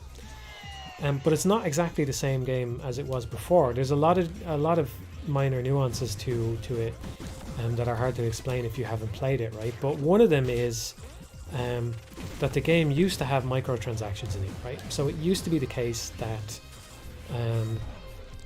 when you played the game, you could play it for free. The game has a kind of Marxist style to it. If you haven't seen it, it's got a very it's basically putting you into a communist town, right, where you are supposed to be on a level playing field with all the other people. In fact, you look identical to them, and even when the game had servers and stuff, anybody could put, it's like playing Animal Crossing, but nobody owns the town, right? So anybody can put anything wherever they want and all that kind of stuff. So in a sense, the game was kind of about communism, right? But what would happen is you could play it for free, in which case you started the game as a proletariat, which had lower stats and couldn't have a house in the town and all that kind of stuff. And you had to do a lot of work. You either had to do an absurd amount of work, or bribe somebody, which is the only real way that you could do it, to get your papers wherein you would become a bourgeoisie, right? Which is like a higher class of citizens. So again, this doesn't exactly map onto communism. You might say it's kind of shallow in a way, right? But you're a proletariat unless you get the bourgeoisie papers, which make you a bourgeoisie, which is not exactly what those terms mean in actual, you know, use in our world, but whatever, right? But another way that you could just start the game as a bourgeoisie was if you just paid money. So you could pay something like €20, and that way you started the game as a bourgeoisie with better stats, and you could have a house and you could have all this kind of stuff, right? And the microtransactions allowed you to buy better tools and better things and all that. And there was even kind of a diegetic reason for them to be in the game, because you could buy them from like a different state, right? A kind of faux America that was in the game, who was kind of subverting you by getting you to fall into the capitalist machine for buying stuff. Now, that's not really the part that I care about all that much that has changed, honestly, right? Like, I think it's more of a shame just that people have to host their own towns, and therefore now each town kind of has an owner, which changes the game in a fundamental way, because, you know, you can be kicked from another person's town or something, which is not how it worked before, right? But I think it is kind of valid for the developer to say, you know what, look, like, I don't know if they felt this way, like, probably they didn't if they were willing to bring it back, right? But maybe they could have felt that this thing that we're doing with communism, where we make the microtransactions kind of a diegetic part of the game, is something that's important to me, because it's part of what I feel is, you know, the artistic merit of the game. And if that's not going to be available anymore, maybe I don't want the game to be available anymore, because it's not really what I envision. You know what I mean? And that's my very long-winded example of how potentially these things, that mode of expression, shall we say, might no longer be viable for developers. And that's something that I think is important to consider if you consider games as an art form, which I do. So it's not even something that I would be interested in availing of myself, do you know what I mean? But does that make sense to people?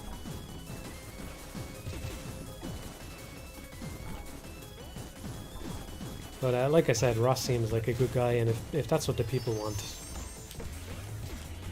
you know, I take no issue with the petition or anything like that either, so.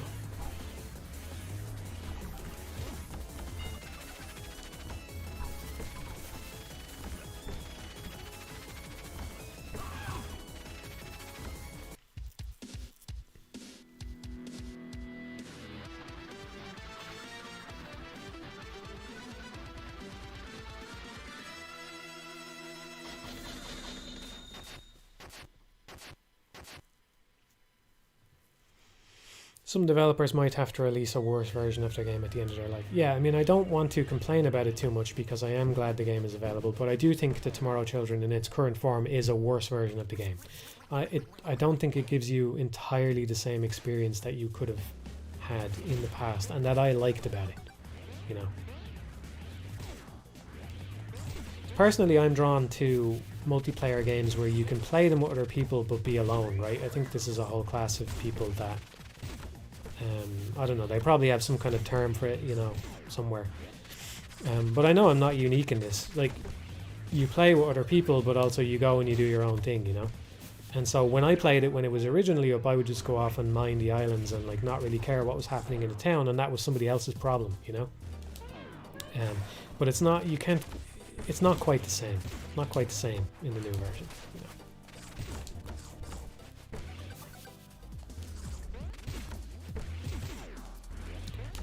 Yo, Matt, I love your vids and have adopted all of your opinions as my own. Thank you. That's exactly what I was hoping for. Great.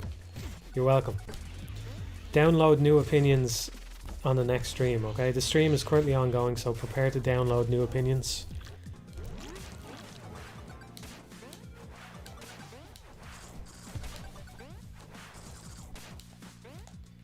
That's fair. So I was reading the chat there, so somebody said something to the effect of like, it's an interesting example, but the way things currently are is a near worst case scenario, so you know, you'll take the alternative of having the legislation. I understand. I get where you're coming from as well. I think mostly what we can all agree on is that it would be nice if developers probably most developers want this, by the way, as well. You know, it's probably mostly publishers that stop this from happening. Because I can't imagine many, like imagine you worked on Concord.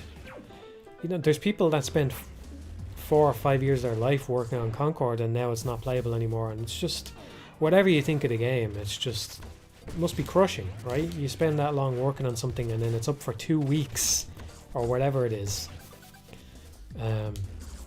That's just not a nice experience, right? Nobody wants to go through that. So yeah, I'm sure a lot of the developers wish that their games were still up.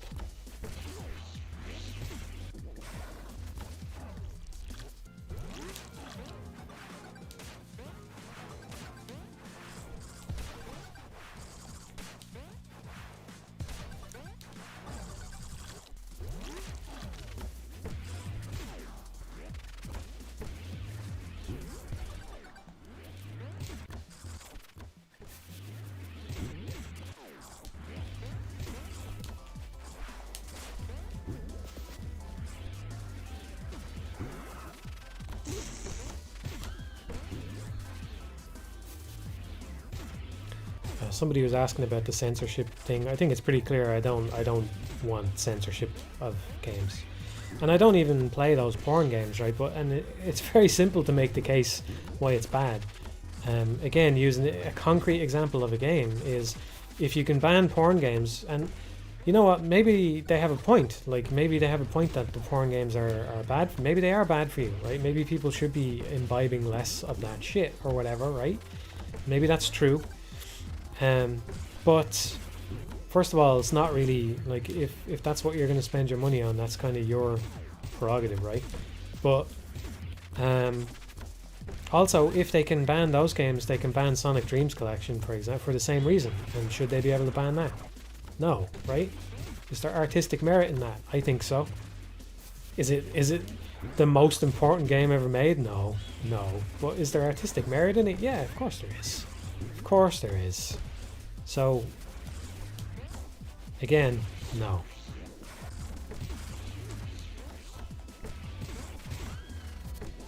This is actually something, so I've been thinking of doing a quick say on this actually. Might as well just get it off my chest here. I might still make a quick say or even a micro video or something about this. I might recycle this point, right? See, I always worry, this is a little kind of meta concern of mine, but on the channel I try to keep it as fresh as possible by not repeating myself too much. You know, a certain level of repetition maybe is okay. I do think there's an extent to which the theory videos are kind of repetitions in a way, but they're more fleshed out, so I think they earn it. But where am I supposed to be going here? But maybe I'm too worried about saying shit on stream that I then put into a video, because you kind of want to air your ideas and get them out. But I can't even remember what I was going to say now. I've totally forgotten. What was it we were talking about? Went on my little fucking diatribe. Oh yeah. But here's an idea I've been thinking about is there were some people that very much want games to be taken seriously, right? They want people to see that games are a very serious art form. And maybe that would be beneficial in some of the ways I just described. Like you would be able to argue the two cases that I just argued on the basis that games are art, and therefore it's important that we not, you know, have this regulation or we not censor them or whatever, right? But in some other ways, I do wonder. People want games to be taken seriously, right? My mind goes back to Roger Ebert, where he said that games are not art, right? And I think this really pissed off a lot of game journalists and stuff at the time. They kept kind of like trying to argue against him, and he died without ever rescinding that opinion. I'm not glad he died or anything, but I'm glad he didn't take it back before he died, because I feel like it kind of stuck in their craw a little bit when it shouldn't matter. You know, it shouldn't matter what this guy thinks of games. He was a film critic, and it shouldn't matter, and they needed to grow up and just accept his opinion, you know. But one thing I've been thinking lately is, you know, would it is it actually, games are taken more seriously now than they ever have been as a thing, as an art form, right? I think that's true to say. But the question is, do developers have more creative freedom now than they ever had? And I don't think they do, right? So what you need to ask yourself is it a good thing for games to be taken seriously, right? If you can let other people's opinions go, if you can say, you know what, listen, actually it doesn't really matter to me what other people think of games because I know their art and I like them, and I don't really give a shit what anybody else thinks. I'm going to play and enjoy them, and there's people who make them who feel the same way, and we're just going to be in our own little club, right, where we do this thing and nobody gives a shit. If that's how you feel about it, what's the benefit to people taking games seriously? Because what it means is more scrutiny. It means people going, oh, you know, games are serious things, so like you shouldn't do this because it's too flippant, or you shouldn't do that or that, you know? So if you care about them as an art form, maybe actually it's better if you take them seriously, but you don't try to get other people to take them seriously. It's maybe not for the best. Let me put it that way.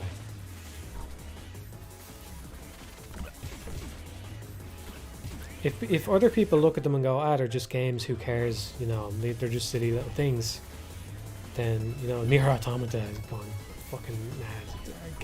Games are not silly little things. But, you know, if other people just brush them off like that, then you can kind of do whatever you want, right? And nobody's going to care about what you do. So the people who are fighting to make games be taken more seriously, I think they're really just fighting maybe for their own prestige or something, you know?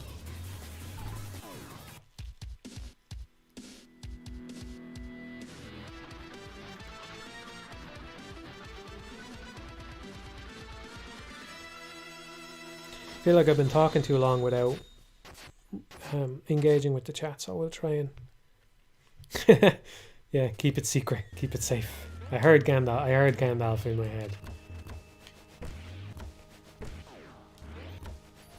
Coming up on the time of year to rewatch those films.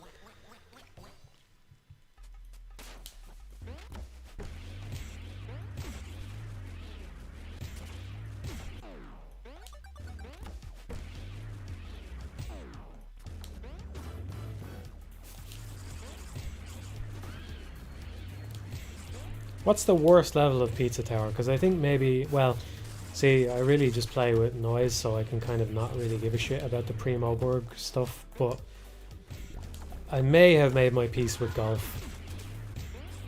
I think the fridge level is the worst level.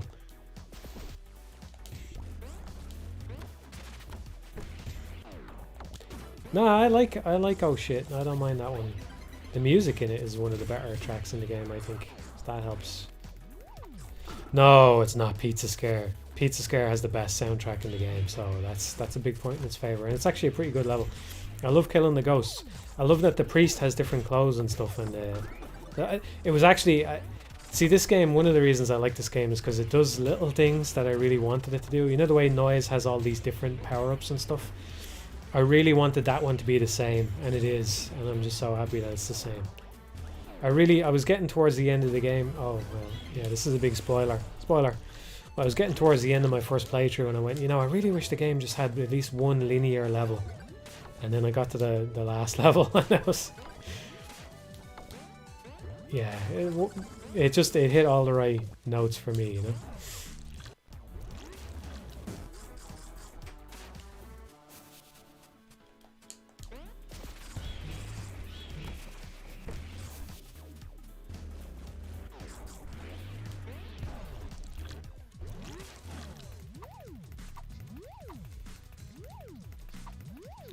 Ancient Cheese is kind of boring, yeah, I'll give you that.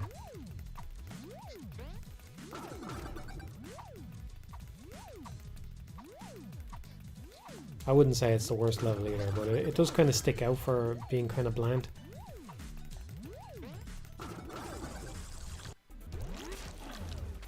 I wouldn't say I'm a huge fan of War either, but it's good. Yeah.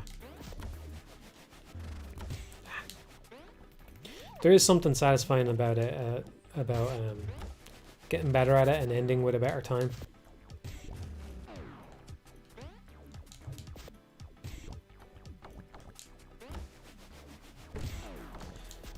If you could fund a Pizza Tower cartoon into existence, would you? No, I wouldn't watch it. I wouldn't watch it.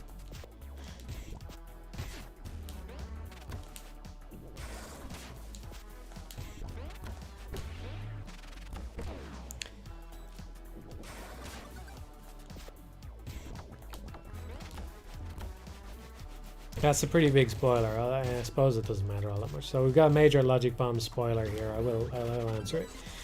Pretty big spoiler, so cover your ears if you're not interested. Why did I decide to make the final level a victory lap? Did I struggle with it? I didn't really struggle with that decision, no. It just, I don't know, it felt right. Because I ask you to do every other level first, it just felt like there's no need to do any more with it, you know. This can just, you can just enjoy this one. I might revise that one though. I do want to leave the game mostly as it is, but it is something that was done relatively late in development, and I kind of wish that it had everything in it. So I'm being vague, but I wish that it had everything in it. But two of the things would conflict with each other if I did that, though. It's hard to describe, but there's a certain element that if you introduce another element, you kind of can't. There's a certain deduction you make in that level that you would then no longer be able to make. And that complicated it, and I just went, you know what, fuck it, I just want the game to be over. Like, this level doesn't have to be perfect, it just needs to be something that you see it and you go, that's the final level. So I didn't really struggle with it, no. I felt like if you ended on a really hard level, then there would be nothing, there's nothing really afterwards. So if somebody got hard stuck on it, then it might kind of sour the ending for them, so I didn't want that. That's one of the few things that I might still revise. I've set the game down for the time being. I don't know if this is a good thing to say or whatever, but fuck it, whatever. But I tend to care a lot about the thing that I'm working on, and then as soon as I put it out, it's very hard for me to care about it anymore. So I'm glad I made it and all that, and I'm happy with how it turned out, but it's hard to motivate myself to do anything more with it right now. But I feel like I've had enough of a break that maybe I can go back and fix up some little things. Because I want to make, one thing that would obviously be nice to do would be to have a physical Game Boy version, but I want to make absolutely sure that it's the final version of the game before considering that.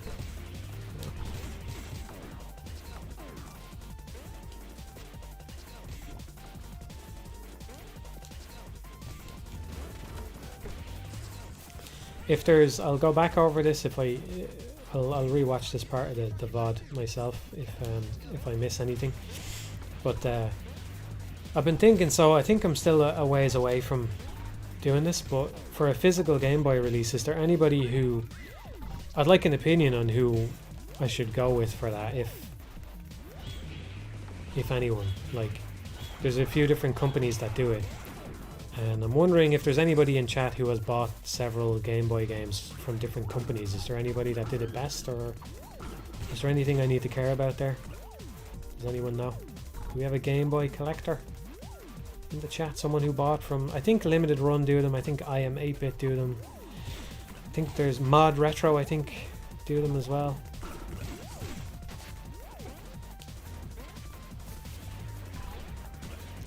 So give me your opinions on them, and I'll revisit this part of the VOD and I'll see your opinions. Come on.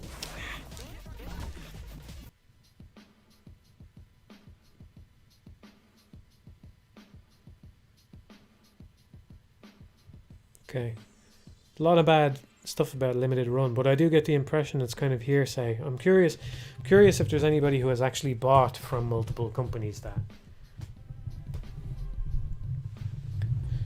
Okay. Because it's one thing to hear something about them, but it's another thing to actually have the experience. You know what I mean? Anyway, maybe I'll put out a tweet or something on the Patreon asking for feedback on that.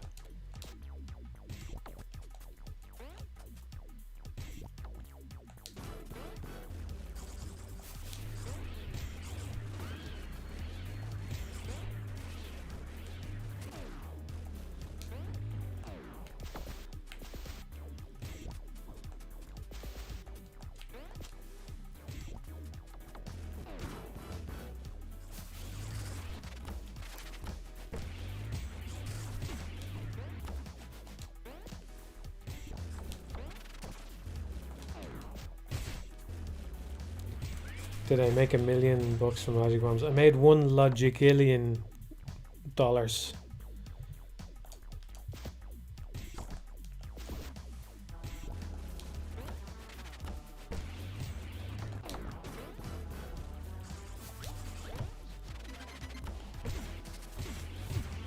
I was thinking I'll talk a little bit more about the financial side of things at some point. I think it's not totally settled yet, and I said before it came out, I said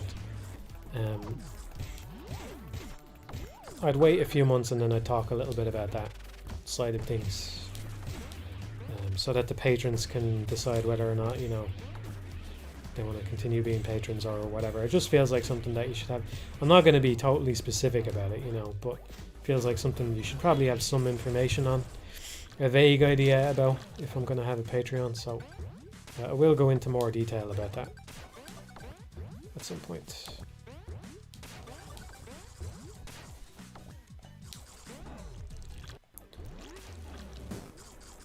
I don't know how much detail to go into.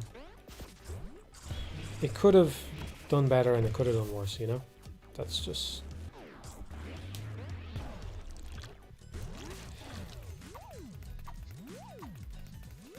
Yeah, it could have done better and it could have done worse. I think the launch overall has been very, very good.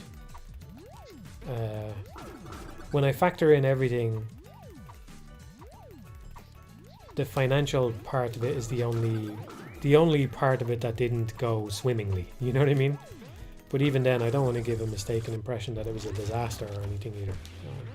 But I think we should wait a bit longer as well to see how it turns out, because you never know.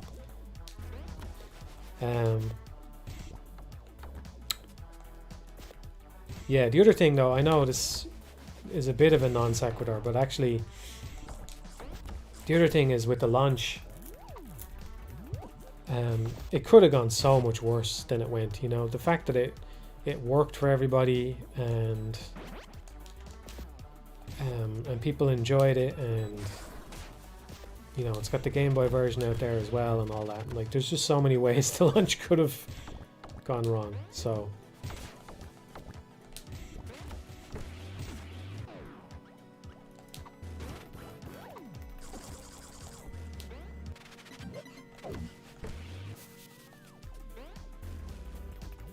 could have released next to Silksong. I don't know that would have been a bad thing. I know a lot of developers were talking about that, but there was some rumors that Silksong was coming soon, because I think they updated the Steam page or something around the time that I was getting Logic Bombs ready for release.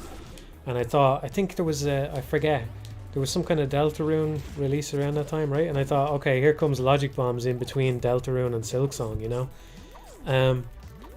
Which I suppose did happen, actually, but, you know, I don't know that it would have been the worst thing to launch on the same day as Silksong.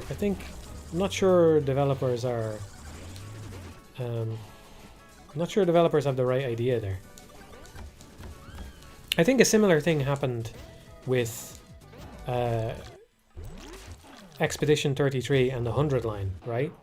And when you see what a phenomenon Expedition 33 turned out to be, I think the 100 line actually piggybacked off that a little bit and got more publicity than it would have otherwise. If you release the same day as Silksong, you get to be the developer who says, oh man, my game came out on the same day as Silksong, and now a bunch of people who are reading articles about Silksong hear about your game that would have had no idea about it beforehand, right?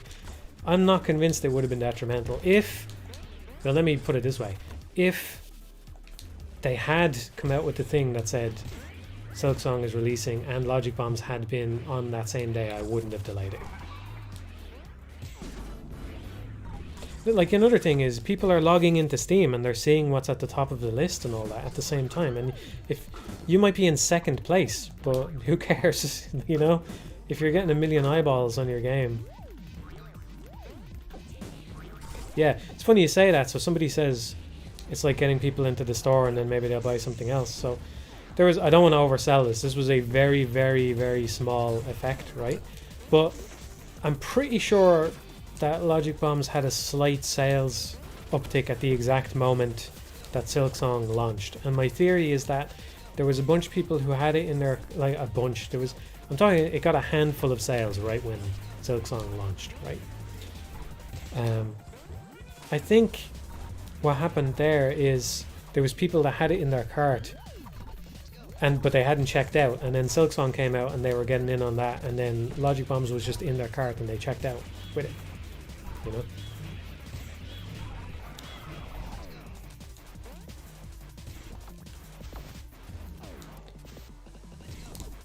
I hate when I miss this thing because I think you have to do 2 shots to get him in there like that. I don't know if there's a smoother way to do it.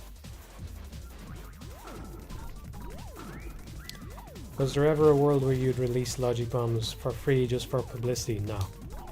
No.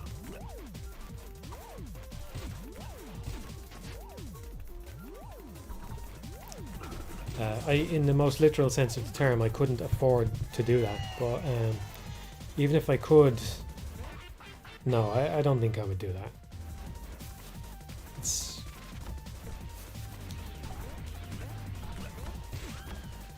Yeah, there's a lot of reasons not to do that.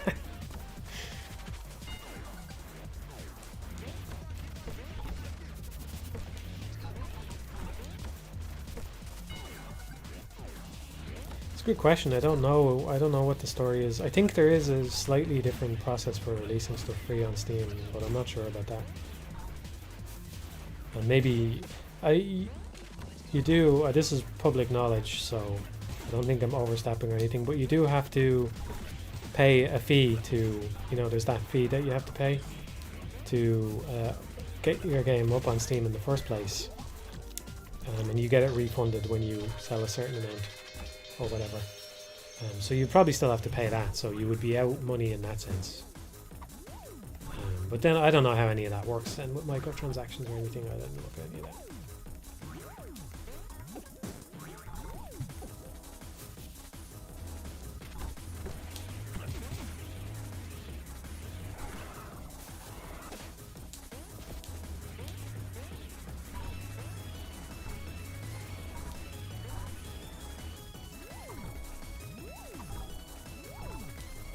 Yeah, I forget what the exact figure is, but your game has to make a certain amount and then you get it back then, if your game makes enough.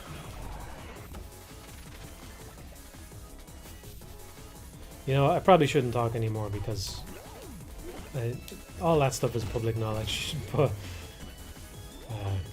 I'm not sure I will be able to delineate in my head. I don't even really know anything though. Like, I interacted with it as little as I needed to get the game up, and that's it, so I don't even really know anything.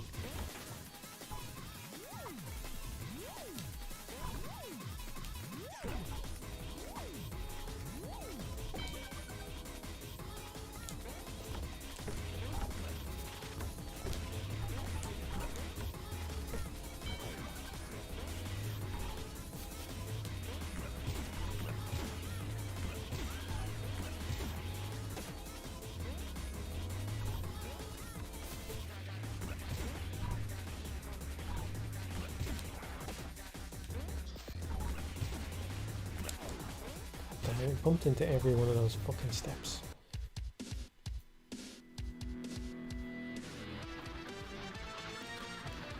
There's no news on Mushido or Pagodemonium. Yeah, somebody said it's a... Somebody earlier, I missed I don't know what the comment was, this was way earlier, but somebody said it's a shame that my partner's art won't, for that. It hasn't been used or anything, and I agree, I feel very guilty about that, honestly. But yeah, no, that's not in progress or anything. But otherwise, I'm not talking about what I'm doing. I haven't been up to much since the Logic Bombs release, anyway. So Patreon is paused. I'm focusing on real life stuff for the time being.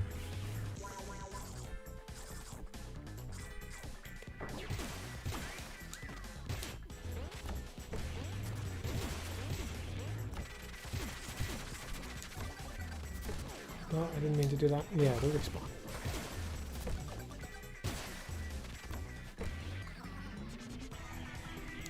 How good are you at Crazy Taxi? I'm not that good, honestly. I do wonder if it's kind of a problem with the port or something, but the controls in Crazy Taxi I never quite get along with them. They always seem too sensitive. I wonder if maybe the arcade version it was a lot better or something. because you would have a wheel in front of you, right?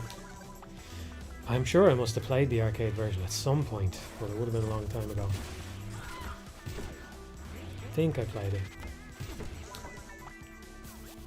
Probably not more than once or twice or something, I don't know.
Oh, is there any way to salvage that? I don't think so. No way we get to this in time. No. That's okay. Just a little too early on the jump. Don't know why I jumped so soon anyway. That worked just fine. Anyway. You live and learn.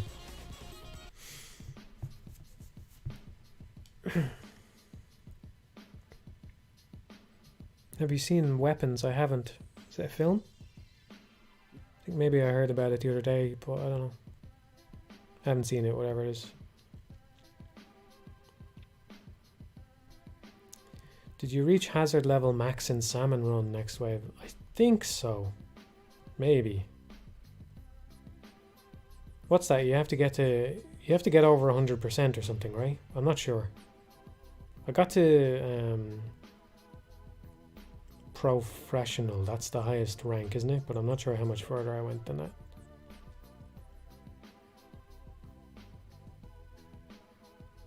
Yeah, I don't really like horror films. I don't know, maybe I'll watch it eventually.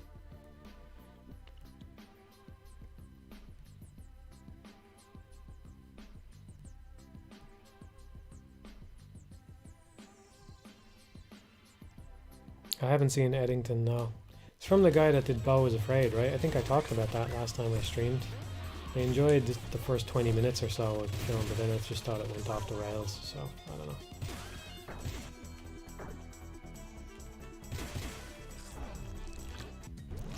I have seen Stalker, yeah, I love Stalker. Love Stalker.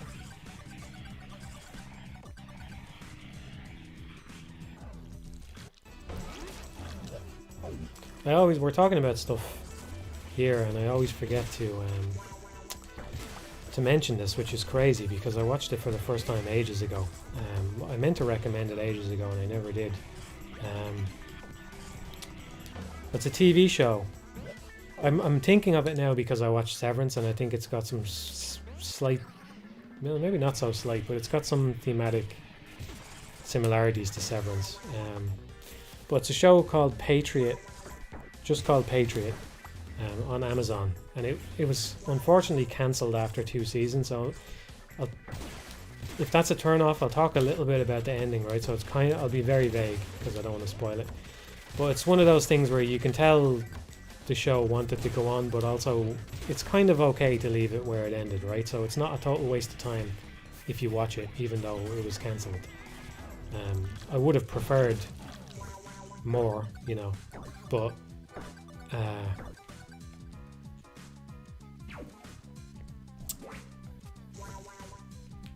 I would have preferred more. Amazing, I recovered from that. I would have preferred more, but yeah, it's a phenomenal show. Phenomenal show.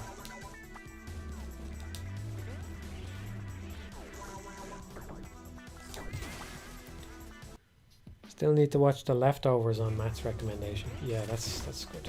That's very good as well. Yeah, for me, I could understand if somebody disagrees, right? But for me, I'd say The Leftovers is up there in the same sort of realm as The Sopranos. And I think Patriot is as well. Patriot is just... yeah, you're right. Tectonic. That's the one. It's just so good, and they just put so much effort into everything in the show, and it's just very good. I don't know how to put it. Definitely recommend it though. I suppose the reason it was on my mind is that I was going to mention Severance because I finally watched that, and that's very good. But you know, the idea of the work-life balance thing that they have going on in Severance, I think Patriot very much has that as well. But I do feel like Patriot is the stronger show. So when I think Severance is great, and I'm very happy it's doing well because it's a good show. But it also hurts a little bit, you know, when you have this other show that's thematically kind of similar, but like it's very different. It's not a sci-fi show or anything like that. It's a very different take on the same kind of thing. But yeah, I don't know how to. I don't want to spoil it too much or anything, you know. But yeah, I just think it just has so much love put into almost every scene in it that it's a shame it got cancelled. Yeah, loads of things got cancelled. I mean, I felt like this was going to be a problem for Netflix right from the get-go, and then years later you see people talking about it and you're like, this is Elden Ring all over again, you know. But the cancelling every fucking show that they have is just so stupid. It just makes people not get invested in their stuff beforehand. It's obvious that that's the effect it was going to have on people. You know, I think people are really struggling to care about Netflix stuff and about a lot of modern shows in general because they feel like they're just going to get cancelled anyway.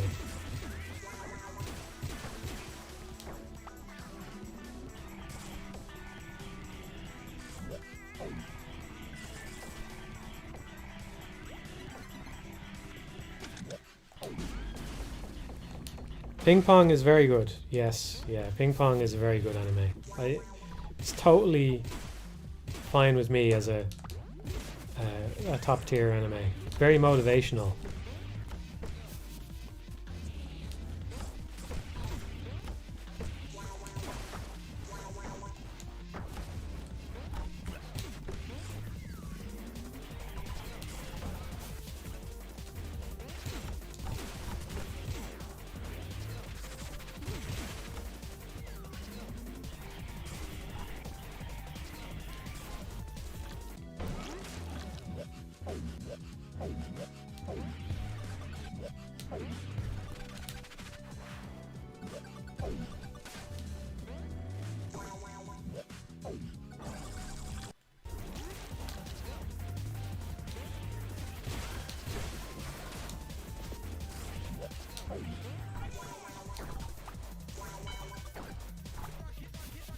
Still got some other stuff that I want to watch that I haven't got around to yet. Like, I haven't watched How To with John Wilson. I bet that's good. Very interested in that.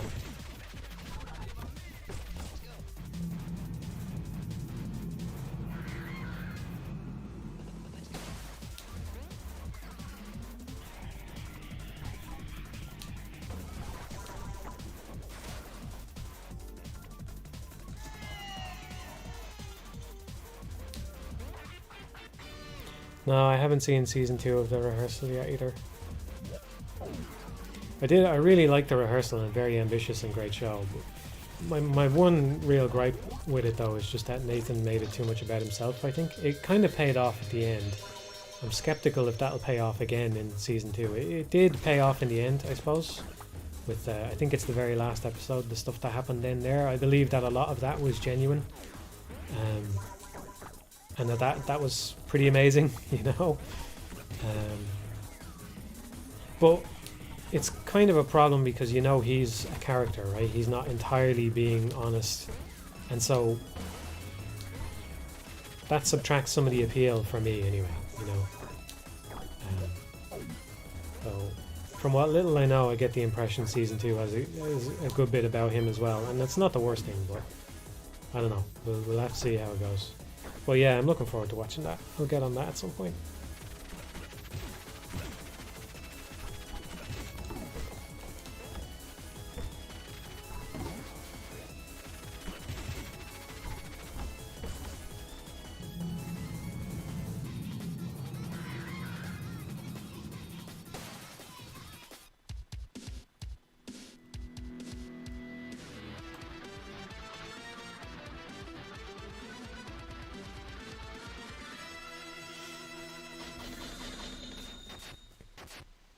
Do you feel like the Samus bike is trying too hard? I've seen people complain about it and dread in how it's trying to correct her character after her M by taking the stoic badass stuff too far.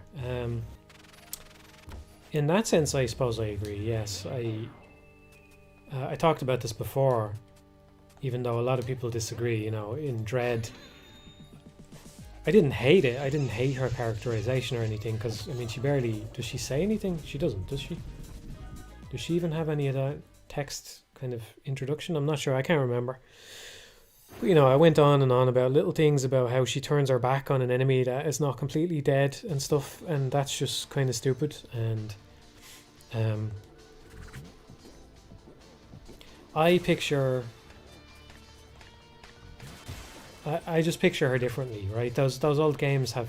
You have so much room to kind of imagine what the character is. I just imagine her as being extremely pragmatic. And then, you know, when she's off the job, she can relax, right? But everything she does in the games is... She's in a life or a death situation and she's on high alert the whole time. And she's just trying to survive and do everything correctly at all times, you know? And she doesn't do anything more than that, right? That's how I imagine her. So to see her kind of doing a little pose or whatever, I just think, nah, that's... not my Samus, you know? But is the bike going too far? I don't know.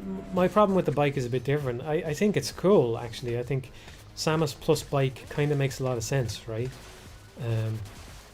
So in that sense, I think it could be very cool.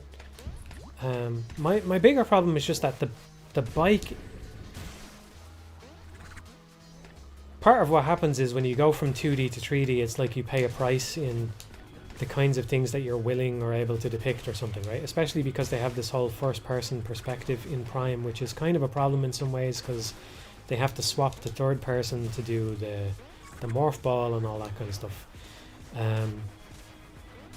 But the bike in a prior game would have just been Samus running really fast, you know?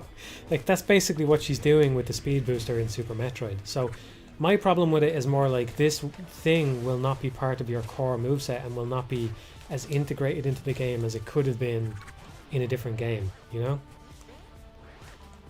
But I think conceptually Samus plus bike is fine. It's more what they do. Look, if you have to get on a motorbike to go somewhere, that's fine. Samus will do that. That's totally fitting with my characterization. It's more like, will she be pulling sick wheelies and, you know, sliding around and doing drifts and all this kind of shit? Like, what will she be doing with the bike? She should just be using it to get from point A to point B as quickly and simply and professionally and normally as possible, you know?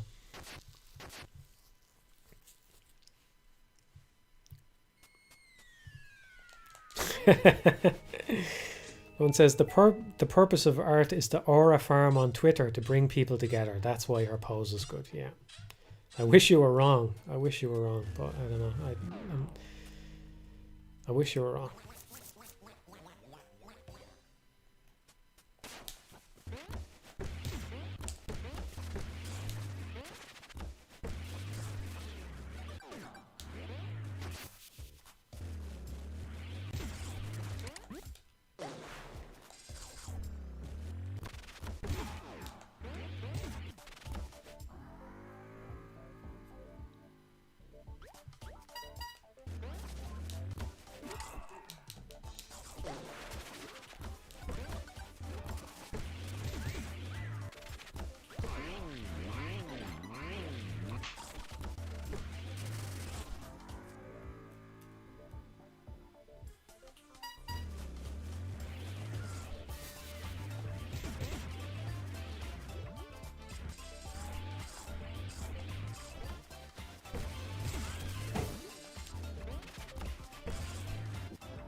Thank you. Thanks.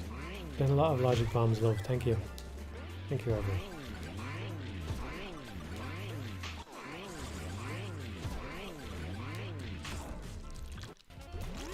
Sure, I missed some, so I just wanted to say thank you again to everybody.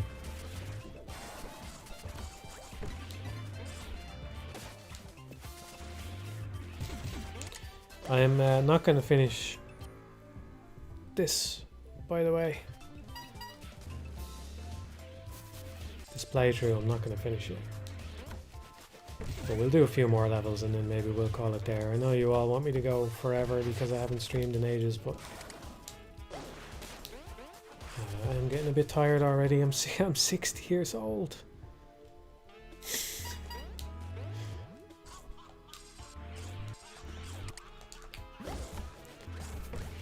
We'll play a good bit more. I want to get to at least Pizza Scare, so we've got a whole other 4 levels to go. Maybe we'll do the other 2 levels as well.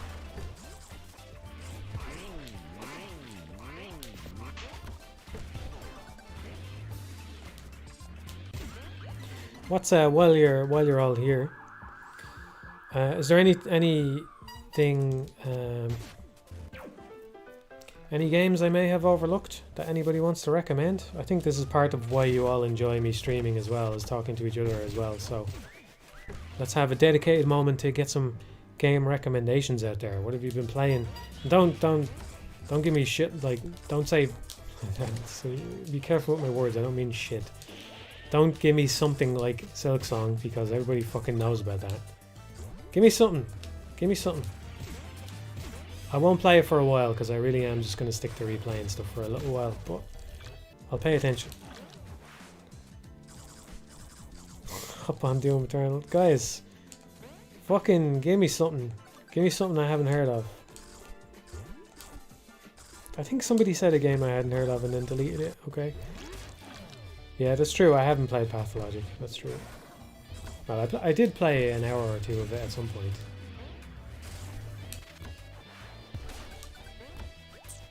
I have played Slay the Spire, yeah. Atelier. Parking Garage Rally. Yellow Taxi. Neo 2 is a better action game than people think. I have it here, but I haven't played it. I never played Guitar Man. Yeah. I don't play that many rhythm games, but I'm not bad at them.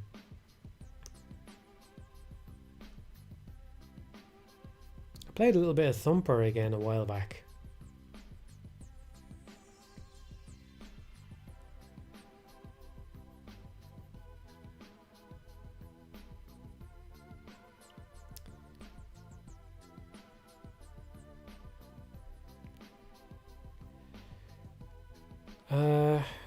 Do we say it? Yeah, I suppose somebody asked what are my thoughts on the Pathless. I didn't think much of it. That's the big takeaway. I know it's whatever. I didn't think much of it. I didn't get a lot of satisfaction out of it. I don't know. I played Sword of the Sea as well, and I felt more or less the same way. I feel like they're making very samey games, and I don't know, I just wasn't interested in playing it the same thing like that again and again. Kind of covered it in Mega Micro videos too.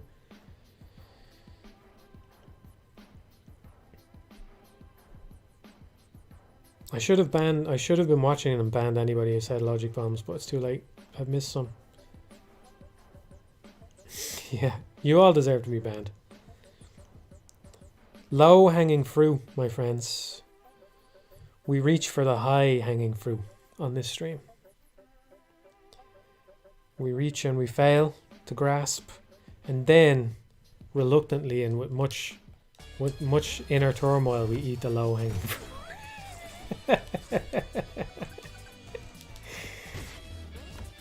Only then do we eat the low hanging fruit then.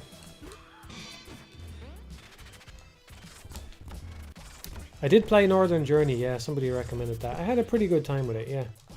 It was not really what I expected it to be. Yeah, I had a pretty good time with that. I like the soundtrack and the vibe and all that of it. It was had a pretty cool atmosphere.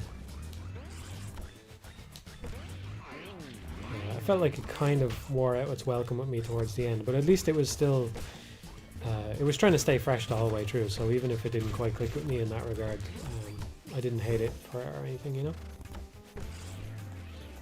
Didn't resent the game.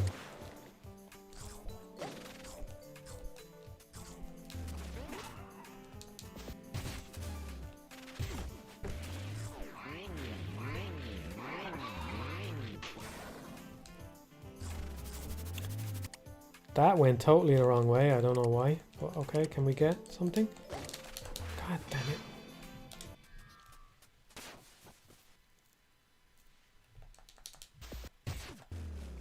I have played Mussolina, yeah. Yeah. It's an interesting game, alright. Sometimes you find a game and you think, well, there's an idea that I had and now I can't do it because somebody else did it, and that's Mussolina.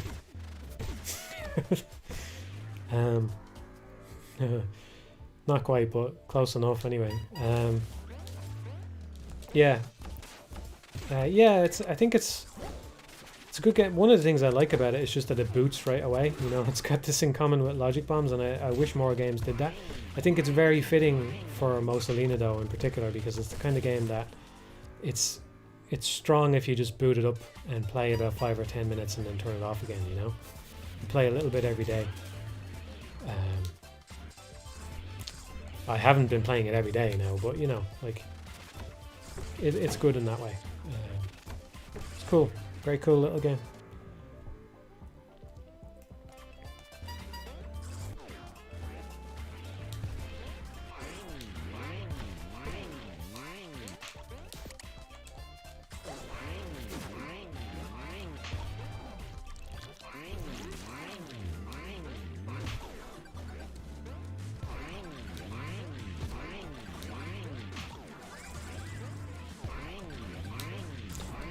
Yeah, well, to the extent that I can get away with that, I'm going to do that on any subsequent games. I mean, it might make sense to have a title screen depending on the game, you know, if you want to load your file or whatever, but man, I hate watching logos and all that kind of stuff when you build up a game, so.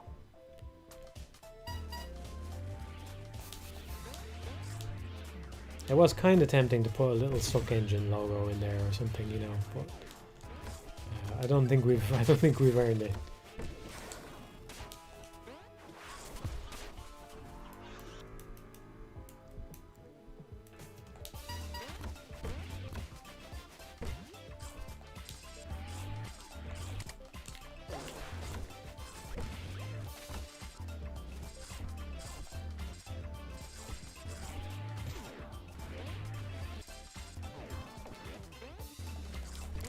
I gotta play some Alien Soldier again, yeah.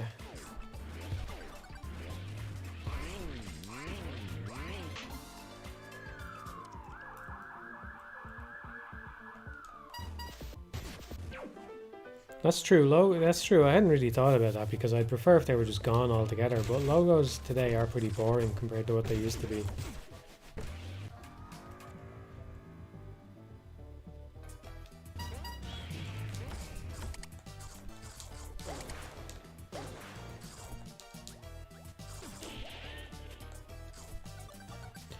I wouldn't say I'm excited for Silent Hill F, but I'll be playing it. I'll play it, probably not right away. Maybe, you know, it's the kind of thing. I don't know if it's the same for anyone else, but you know the way they bring out Halloween games, and then, but once Halloween is over, it's gone then, you know. With holidays, it's like the holiday evaporates the day afterwards. It's like the holiday can have build-up. You can have 2 weeks or whatever before Halloween when it's Halloween time and you're in the Halloween mood. But then the instant Halloween is over, the whole holiday just evaporates. It's a bit weird, isn't it?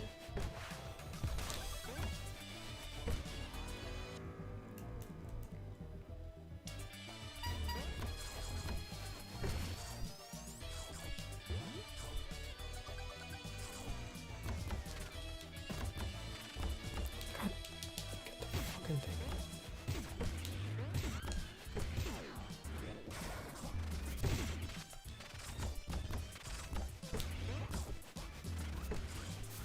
One of the things I could probably do better in this game is there's probably a load of stuff that I pick up that you can just leave for the return, but I try not to think about the routing too much. I agree Christmas lingers a little bit, but not that much. It does linger more than other holidays, I agree with that.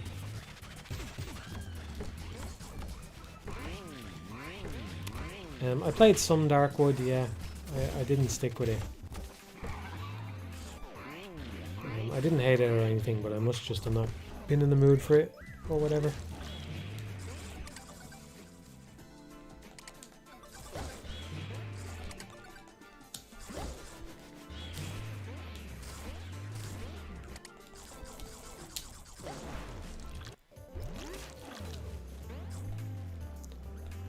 Oh man. Can you inflate? You can just inflate indefinitely? Oh, there we go.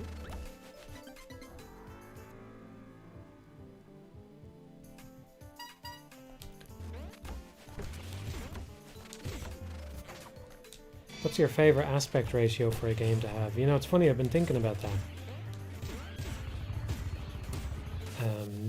I remember now why I was thinking about it, because Logic Bombs is built for the Game Boy aspect ratio, essentially, right?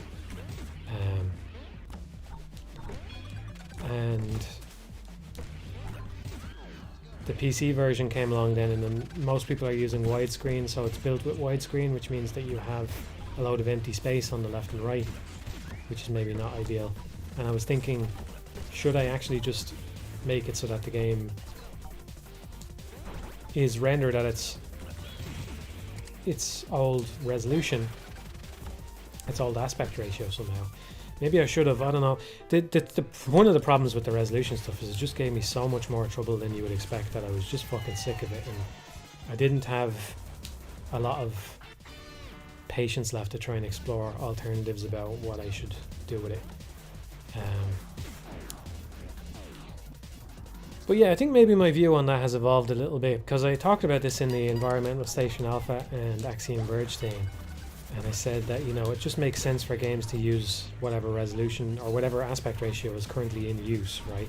So I was kind of dinging Environmental Station Alpha for that. I don't know if I really believe that anymore. I think, first of all, if you're imagining some kind of far-flung future about, you know, when the end point of games arrives, what does it look like? It probably doesn't look like the aspect ratio that we have today, right? And it probably actually looks more like a dynamic aspect ratio depending on the game. If I had to guess, you know, that every game could have a different aspect ratio and the display will just accommodate that somehow, right? You have to be thinking like Kojima level futurism bullshit of, you know, you've got like this is probably a silly way to picture it because the end result might be something we can't even picture, right? But something like a screen that morphs its size so that the actual screen changes to match the aspect ratio of the game, you know? But it could be something just like the game is not even rendering pixels in the way that we imagine, or something like that, right? Or some in-betweeny approach where, yeah, we just have VR headsets and the VR headset changes its internal aspect ratio to whatever. So maybe games should just use whatever they think is appropriate, and maybe in that sense Logic Bombs should have shipped with the default Game Boy aspect ratio. I think ideally it would definitely be a windowed option though. Somebody suggested that on the forum and I agree.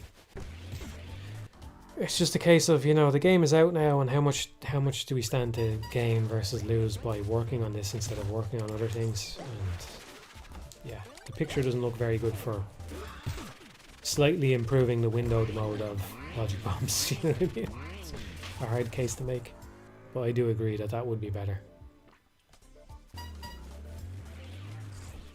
Thank you, Gus. I never know whether I should say people's names or not when people make comments. Say them sometimes and not others. Should I adopt a policy on this?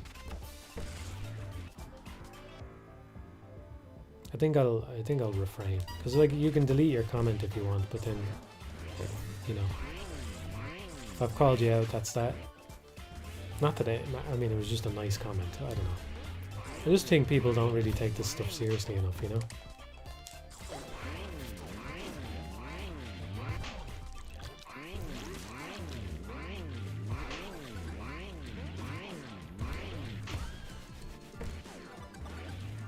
Yeah, you have to have downloaded all of the latest opinions to get your name read out.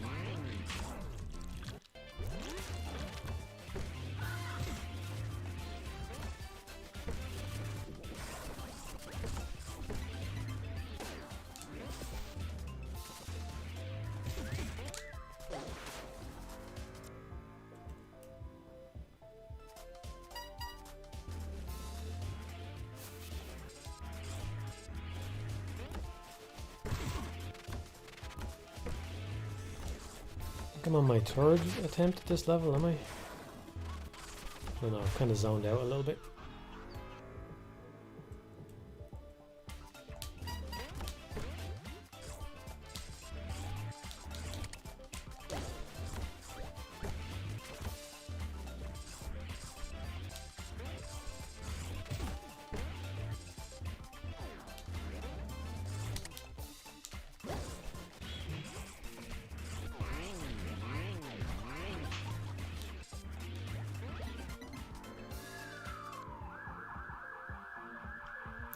I haven't played with Godot, no.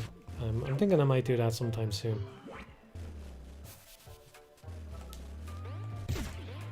Because I have the engine there, and that's probably...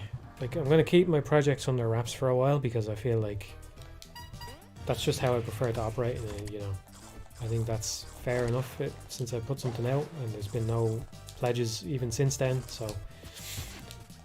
so I'm going to keep my stuff under wraps for a while, but that... It's okay to say that that's one of the things that I would like to work on, is the engine. You know, and I'm debating, is this something that I want to continue on with or not? But even if I was going to continue on, it would be useful to use Godot anyway, just to see what kind of features it has and if there's anything that I would like that I don't have, you know? Can always learn that way, so...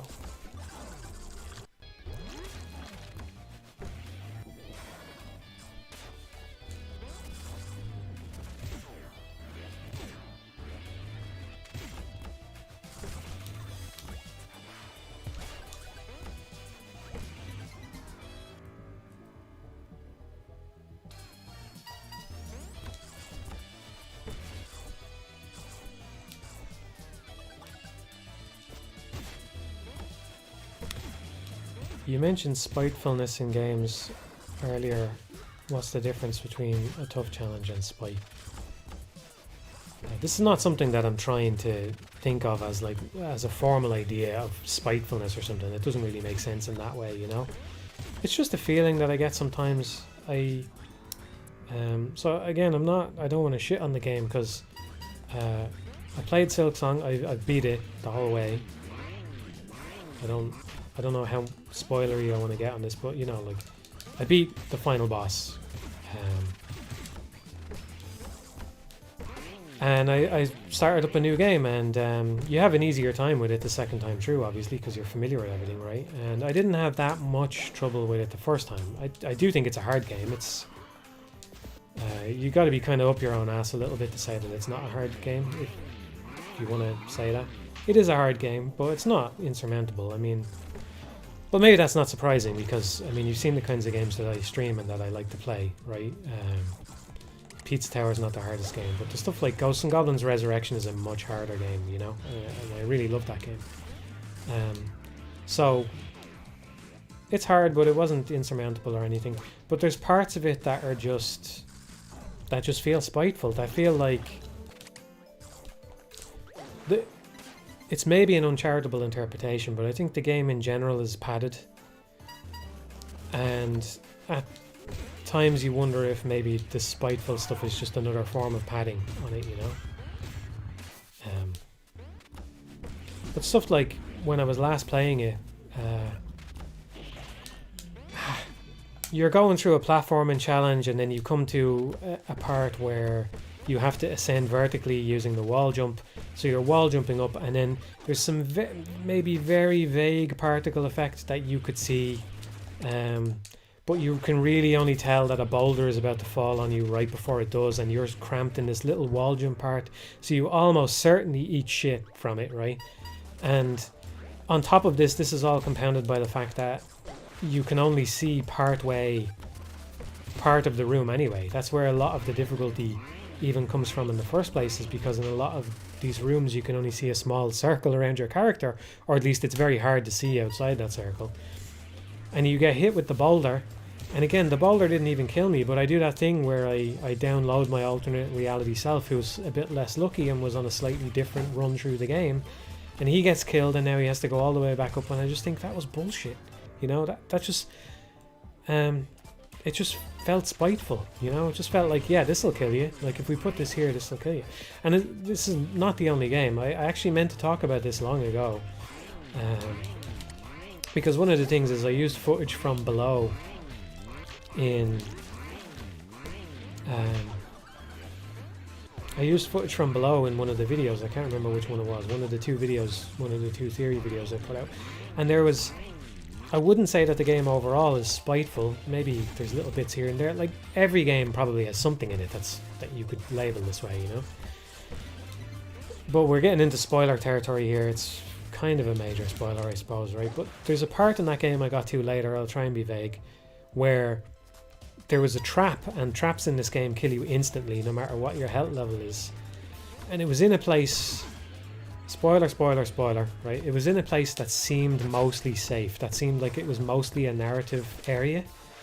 And I think this is maybe the strongest it's ever happened to me, where I triggered the trap and I went, that was fucking bullshit. I didn't get killed by it. Again, didn't get killed by it. But I triggered the trap and I went, you have got to be joking me. That you would put a trap there is just evil. Like, putting it there is just crossing a line somehow, you know? Just like the same way putting those little shell fuckers in Rain World was crossing a line, because they stretched the believability of the game to do something just to make it more difficult in a way that's not pleasant, you know?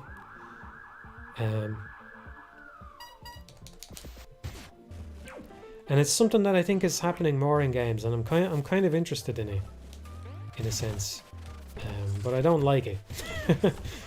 But I find it interesting that I think it's happening a bit more. You could say that it's a reversion to old school design. It's more like the kind of thing you would see on the NES, maybe, you know. So in that sense, it's just games going back to a form they already had, and maybe that's fine. But there definitely seems to be a bit of an uptick in it, and I don't know how I feel about it overall. It's not my preferred way to build challenge, let me put it that way. I'll give you a different example. One of the games, so it's not finished, right? I don't even know how many traps are in this game, but one of the games I talked about a bit when I did that recommendation post on Patreon is X-Anima. Right now I really like X-Anima, but it's not done. I just really want them to add more content to it and finish it. On the off chance any of the X-Anima devs listen to this, please add more branches of thaumaturgy to the game, because that's what I really want. That's what I think it really needs to become something special, is just more branches, because it's great, okay? Between you and me, having the two branches, you feel like you're making a genuine trade-off between the two forms of magic, and that's great. So if you just put more branches in, it'll give the game even more variety on replays then. I'm going to do a playthrough with every branch. I promise to do a playthrough with every branch if you do it. Anyway, that game is quite immersive, even though it uses a top-down perspective. Now that's the kind of game where if you put traps into it, I don't want them to be totally evil, you know, but I think the stuff that I described would be less inappropriate in those games. I just think that for something like Silksong, you know, that's not really why I'm there. I'm not really there to be constantly on my toes looking for the next spike trap to come in and insta-give me, you know. That wasn't really the appeal of the game for me. And if, yeah, I don't know. I think the answer has gone on long enough.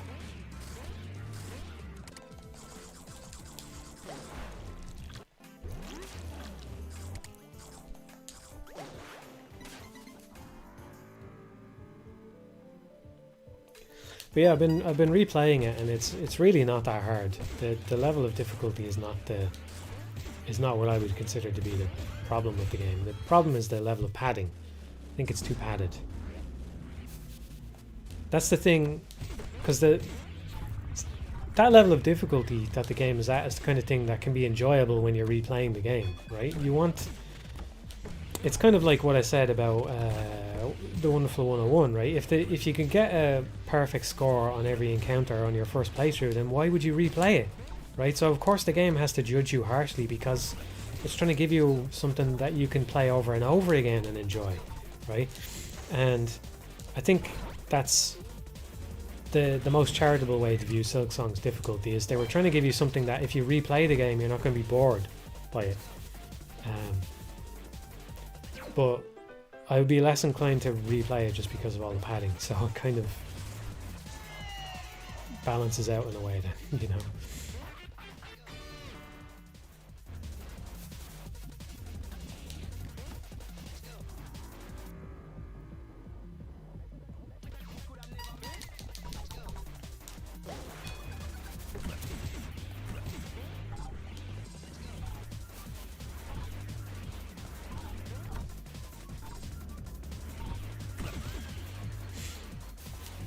In another life, it might have been nice to be a developer who didn't have a YouTube channel and didn't give opinions on things and just made games. I'm kind of envious of that in a way. It's nice to have people interested in what you have to say about stuff. At the same time, I don't know, I'm a very conflicted man at times, because I have strong opinions on things, but I also don't want to be disrespectful even when I feel strongly about stuff, but then I get emotional. Oh, I don't know.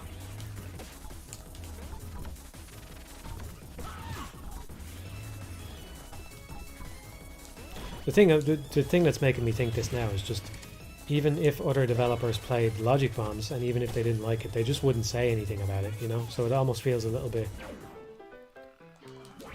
bullshit to be talking about other people's games at all, but we're going to carry on with this path that we've carved out for ourselves, for better or worse, at least for the time being.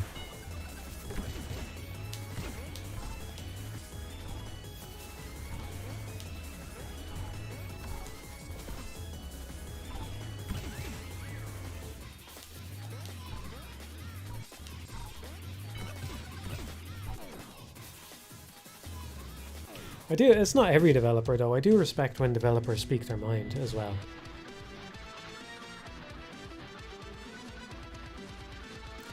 You know, David Jaffe's got a YouTube channel where he talks about games, and I think people, I mean, maybe he does lean into clickbait a little bit and stuff. I don't watch everything he does, but I check him out every once in a while, and he does kind of lean into clickbaity kind of shit sometimes.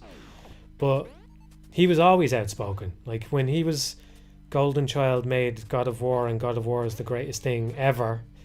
You know, this is the way people were talking about the original God of War back in the day.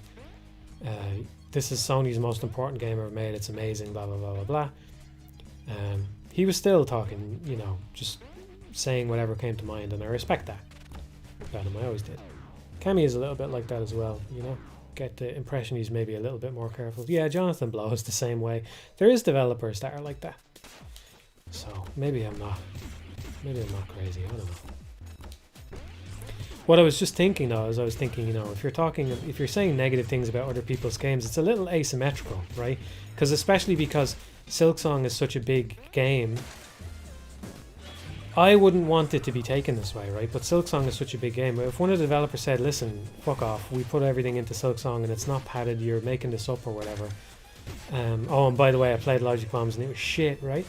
The way that would probably get taken by most people is like, maybe because I'm a YouTuber it would go down a bit differently, but if I was just a developer, they would be like, oh, big independent developer comes out against the little guy, but that shouldn't matter, you know what I mean? That shouldn't matter.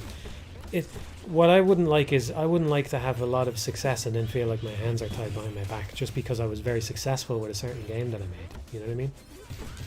That would suck as well, so... yeah. Anyway, it's okay because I'll never have a lot of success. So I'll never have that problem. That's okay.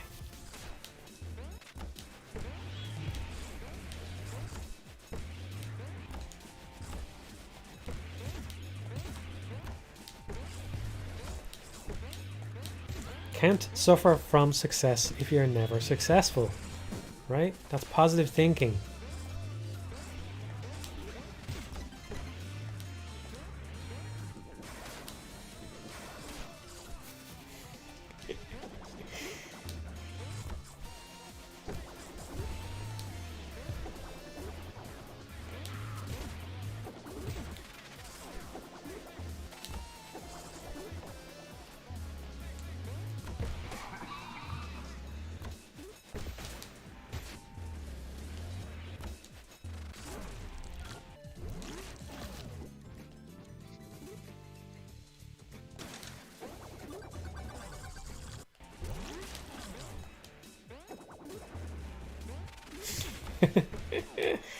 Yeah, it would be pretty funny.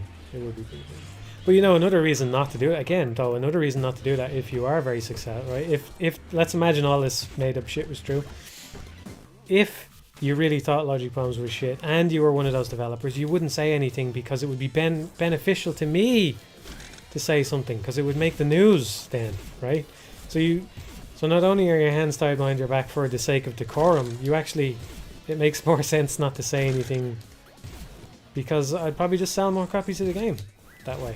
I mean, it's mad to think about, but yeah. I'm going to carry on being the way I am anyway. And we'll see how it goes.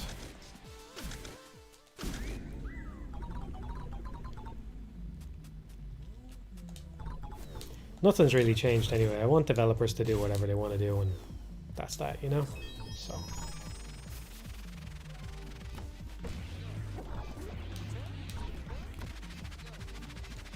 Well, we got lucky there. But we didn't land on one of those conveyor belt thingies. This is one of the few there's a couple of I like Noise just because I like his moveset. I don't necessarily like that he's easier than Pepino. It makes sense given the way he's characterized, so that's fine. It's not the reason why I play him. But this one I actually find easier with Pepino. Most things are easier with Noise, but this one I find easier with Pepino. It's just easier to get into the flow with the pizza box thing rather than this miniature version. There's another one as well, the Ghost. I don't know, it's been a while since I played the Pepino, and we've already been through it. The Ghost level in the first or second hub, I forget which hub it's in. But that Ghost level, I think Pepino's one. Oh, we didn't have anything to be cured. If you get cured of something by the priest, then you get your combo back, but yeah. How's everybody doing? We okay?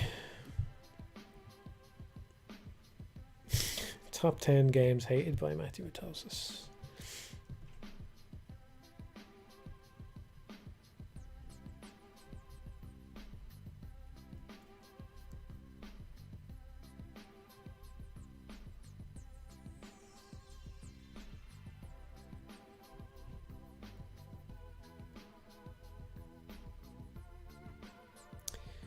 I think it's worth mentioning that most outspoken devs are pariahs and aren't really part of the greater industry anymore. Yeah.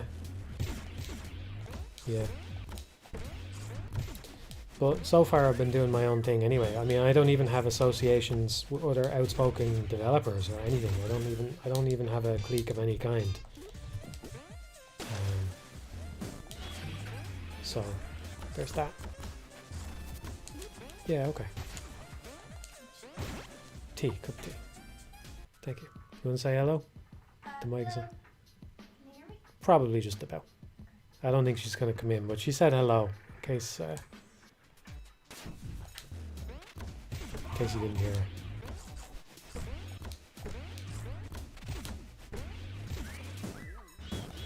her. Everybody's still calling her the wench. I was thinking maybe we should call her Andco now.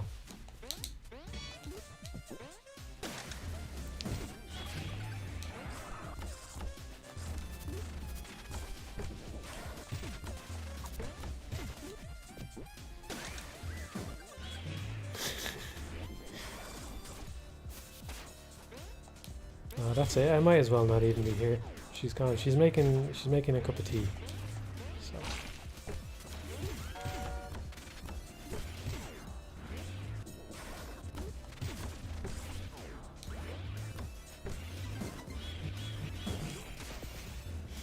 Rare mitosis cameo. It's not that rare. She tends to make a cameo about once a stream. Well, maybe not once. On average, it's definitely not once a stream because we've already had a stream where she hasn't shown up. So it can never be once a stream ever again.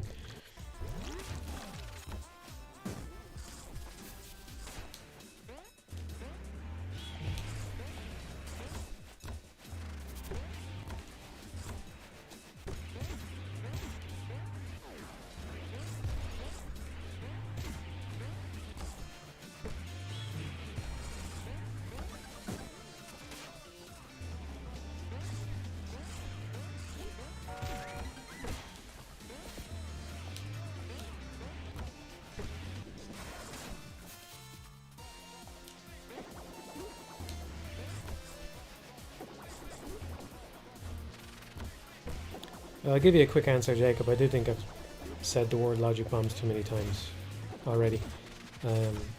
I didn't. There is no solver tool of any kind, not even the most basic kind. I did everything myself. There was no tool for that at all. I think past a certain point it probably made sense to make a tool not to solve the whole puzzle, but to do simple parts of it. But then again, even right to the end, I was making a lot of them on paper, so but it probably would have made sense to make a tool to solve some easy parts of the puzzles. But I didn't do it because I was worried that if I made a solver tool, then it would negatively impact how good the puzzles were. So.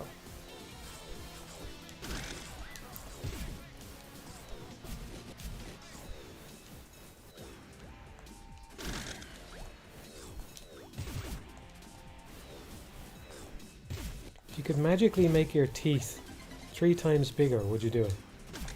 What the fuck? Mad. I assume my mouth would still be the same size, so I don't think that makes any sense, man.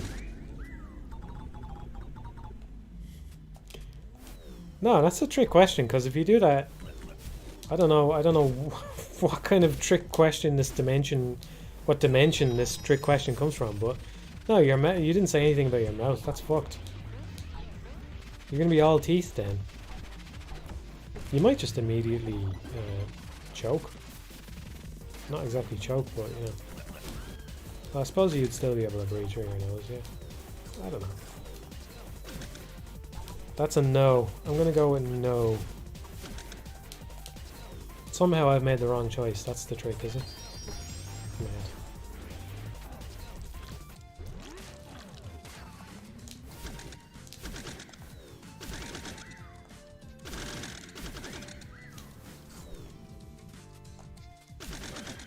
These are the kinds of chats we missed now.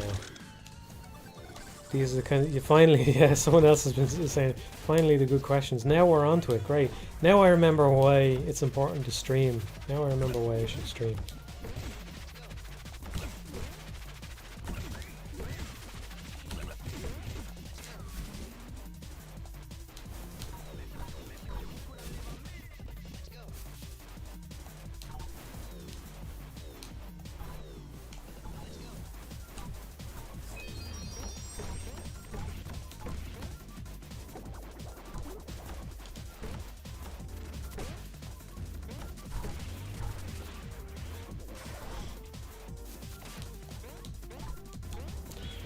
Can't believe I got caught by that. Can we get it? Yeah, okay, we're okay.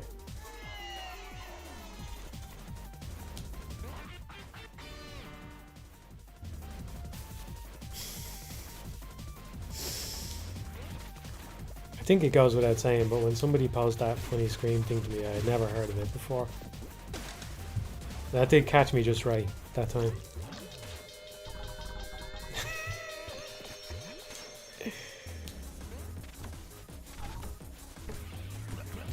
Best part is somehow you know what a funny scream is, even though it doesn't make any sense.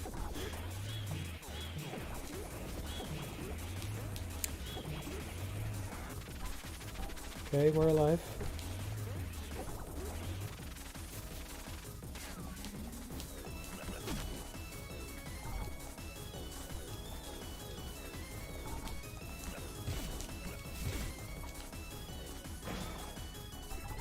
Oh, is that why I didn't have the priest thing? And that's why I didn't have something for the priest to get rid of? Because I got hit at some point? Normally do better on those conveyor belts, but okay, we're still in it. The conveyors kind of annoyed me on my first playthrough, but then every time since they were not such a big deal.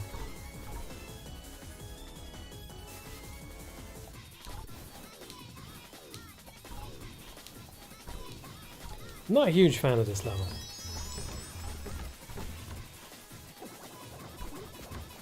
Although, yeah, I like it more as Peppino. We're in trouble, we're in trouble. Okay, there we go. I like it more as Peppino, so maybe that's the problem. I just don't like it with knives very much.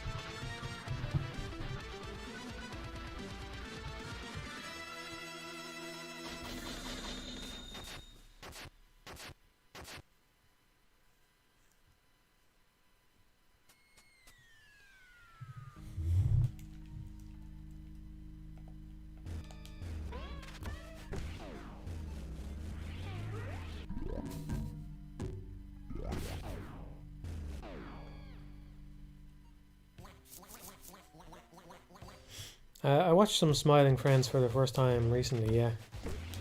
I'm catching up on TV shows a little bit. It's pretty good. Pretty funny, yeah.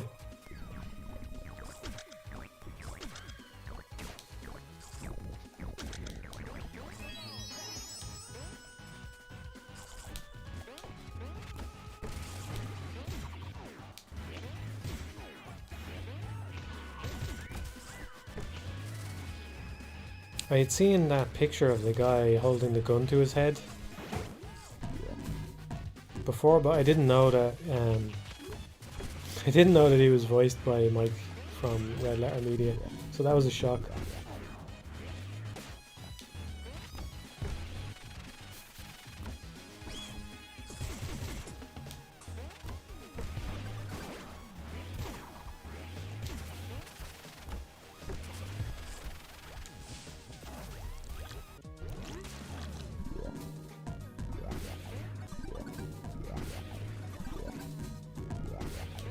Matt, is there a game you enjoy that is generally not looked at favourably by most? It depends on your criteria, you know, but I do think maybe the script has flipped on Rainworld a little bit, but I think that was true of Rainworld when I made the recommendation at least. And I think you could maybe put the Wonderful 101 into that bucket as well. It's more like the games that I really like just don't have a lot of people to care about them at all.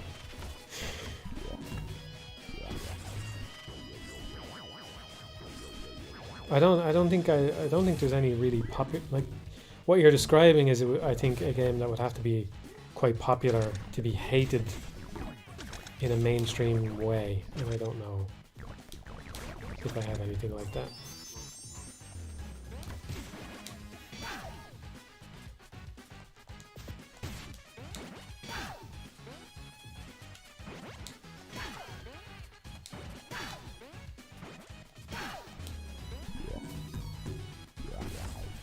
Personal top 3 movies of all time, that's rough. That's rough.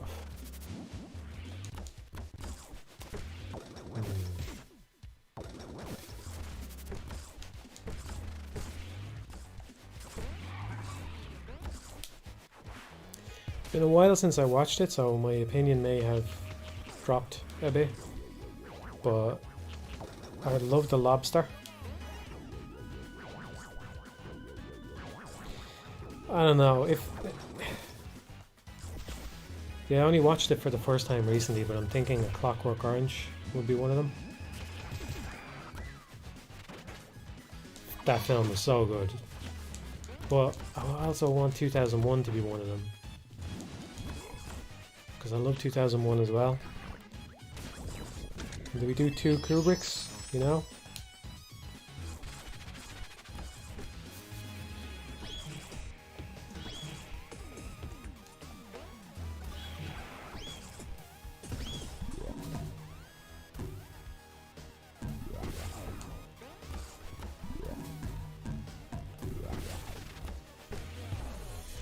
*2001 is so fucking good, man. It's so good.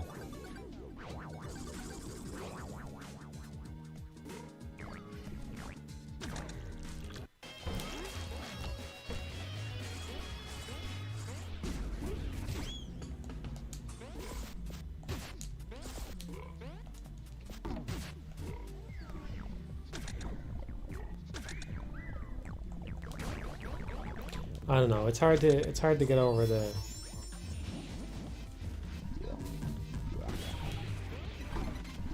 Top 3 is rough.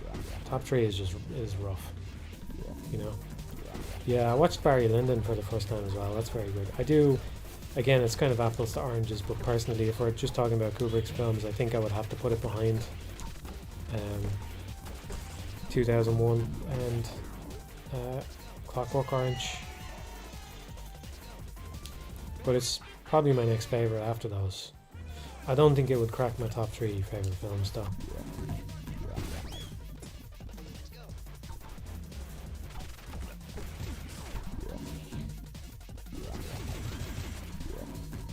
I think I talked about it last time I was streaming, but I fucking love Tar. That came out only a year, or two years ago maybe. If you haven't seen that, you should watch that.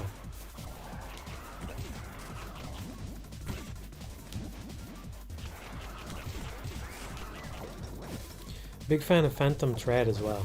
I don't know if I don't think it would be up with those other films that I've mentioned so far, though. I'm being honest, but I really like Phantom Thread.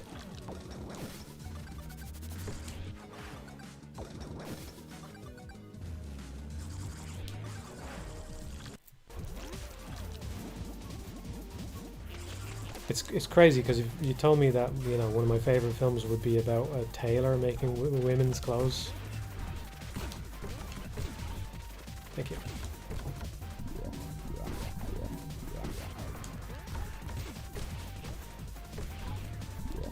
Yeah, I like Eyes Wide Shut a lot.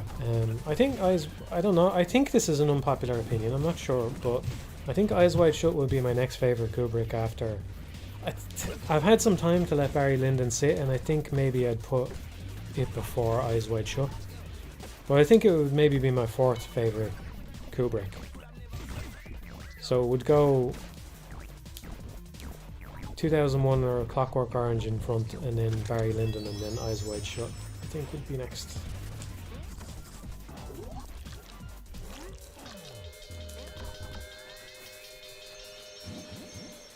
Yeah, Tar was just so.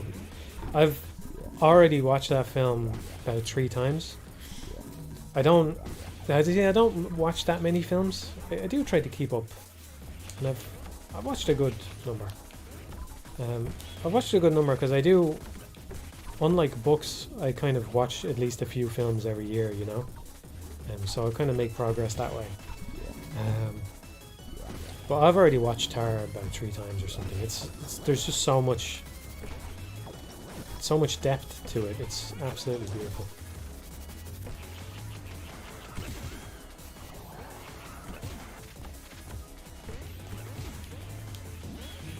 I rewatched Synecdoche, New York recently, and that was good. That held up very well.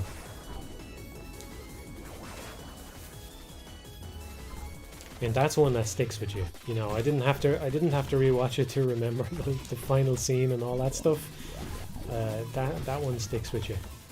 That film.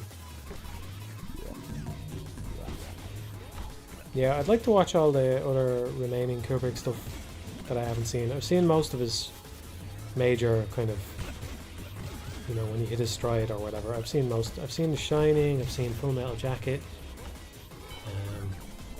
Dr. Strangelove.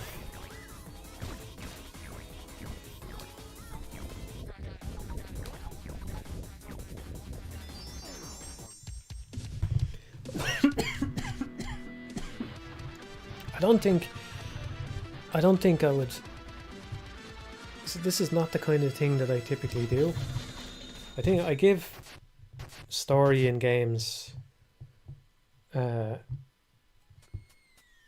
I think I give it enough attention when it warrants it, you know. I just think since I'm going all out on this stream, just this once I'll have to go all out. I just think the story in games is just not that good most of the time, and so that's one reason why I don't discuss it all that much in the channel. It's just not. I think it's not something that people should be focusing on. We killed Snotty. It's over. Oh, oh no, we're not Snotty approved. I just think it's not worth paying attention to a lot of the time, you know. But I do wonder if maybe I should do it more often, or maybe I should go back and kind of do, because I think maybe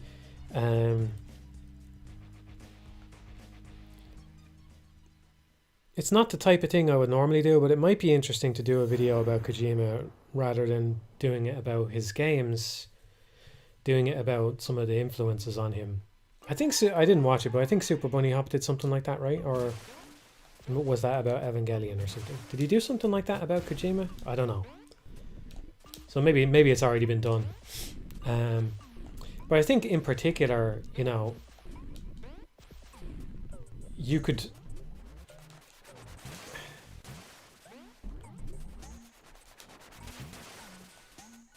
It's a little strange. These things I'm about to say are cultural touchstones, right?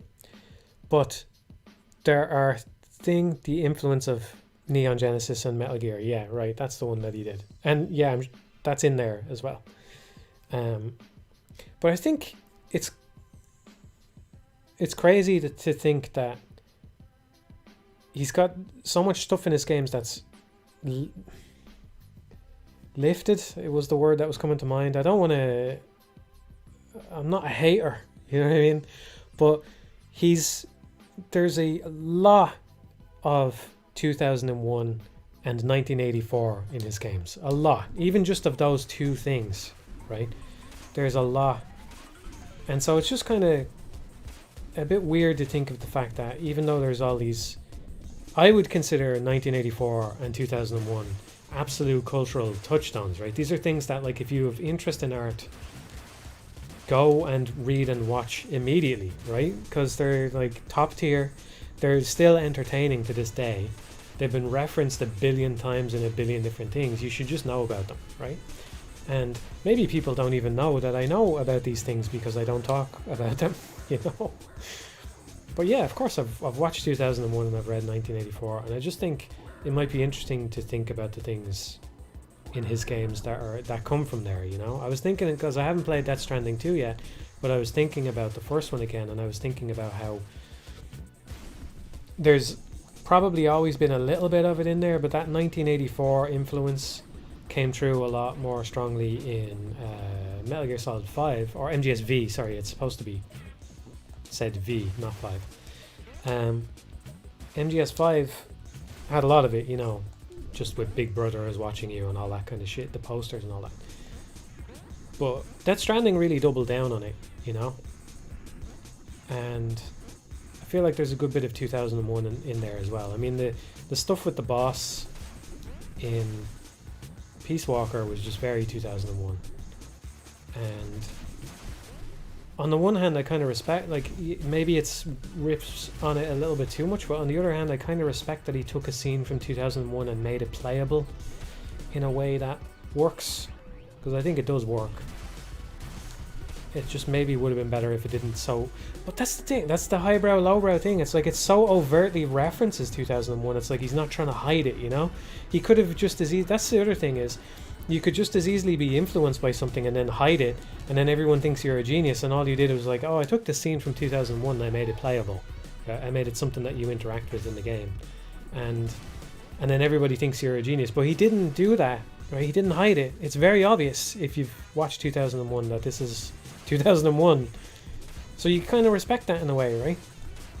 Even if maybe all he's trying to do is just wank off films because he loves films more than games. I don't know. I'm just thinking out loud here at this point, but hopefully it was kind of interesting.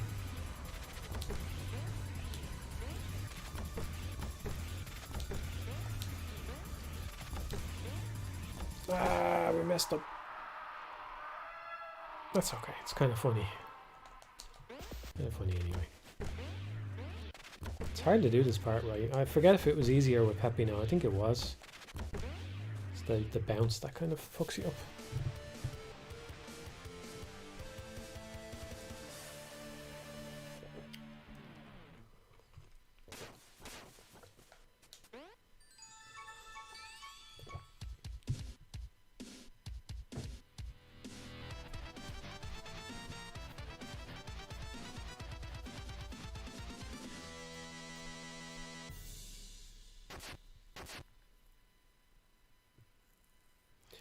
Do you know ZP and have you played Hatfall? I don't know either of those things, sorry.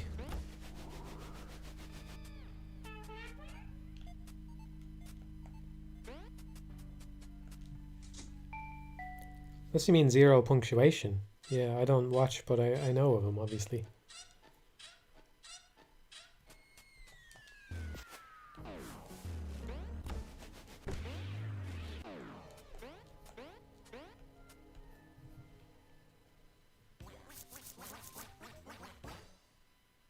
Yeah, that's, yeah, I think you're, I don't remember it exactly, but Doublethink is referenced in MGS5. Doesn't, there's a lot of talk about AI in it as well, and doesn't, yeah, again, he doesn't exactly hide it, right? What's it, Strangelove? Character called Strangelove talks about how much she loves 2001 in the game, doesn't she? She has tapes where she talks about it.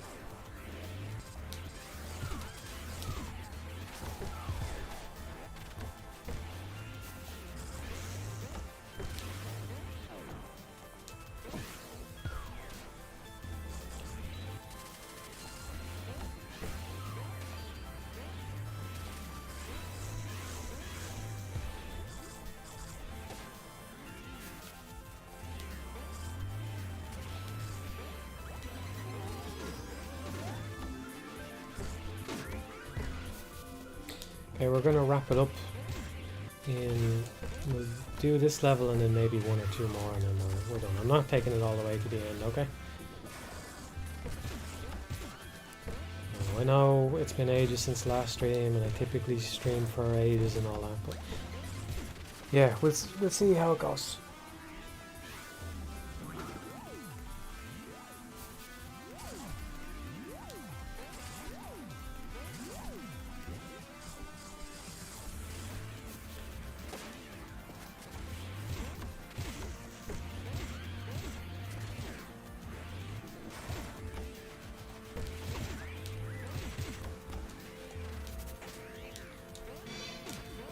Doesn't MGS5 take place in the year 1984 as well? I think it does. And it's again, okay, so again, here's the Galaxy Brain Kojima at work is, you know, they call their torture room Room 101 because it's the current year is 1984 and everybody's, you know, it's a little joke, just a little gallows humor on the base. You know?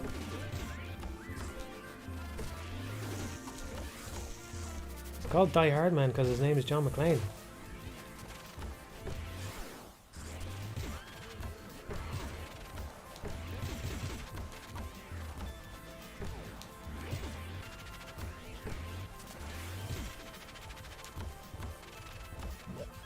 Because Kojima thinks the wonderful 101 is torture to play. That's a good one. That's a good one.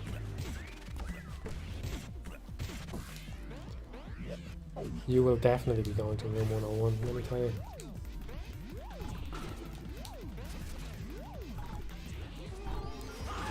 That's it.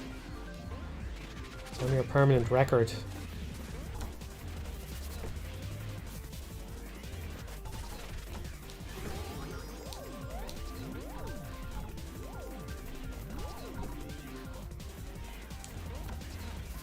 Am I screwed here? I think I'm screwed. Yeah. That's okay. Hot Cold Man is... I can't defend Hot Cold Man at all. What a fucking name. What a name. Hot Cold Man. What the fuck? Hot Cold Man. I don't remember what the justification was for that. Something to do with the Cold War, right? Hot Cold Man. Oh man. Hot Cold Man.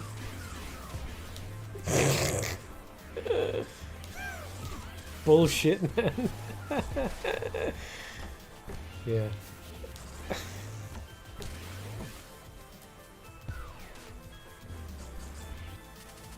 What do you think of stories in JRPGs? Again, see prior comment. I don't think the story in most games is all that good.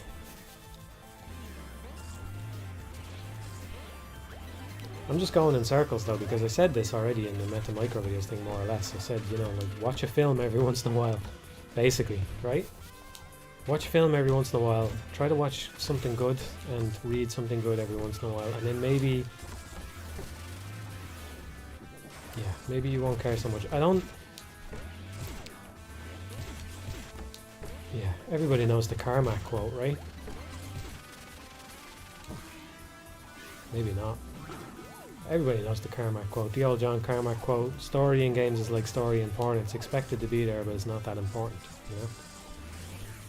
I think a certain level of narrative justification is good, right? And it can definitely enhance things, but it is a bit sort of tiring to see people care about the story of games where I just think, yeah, that's okay, but maybe you shouldn't care about this so much because it doesn't.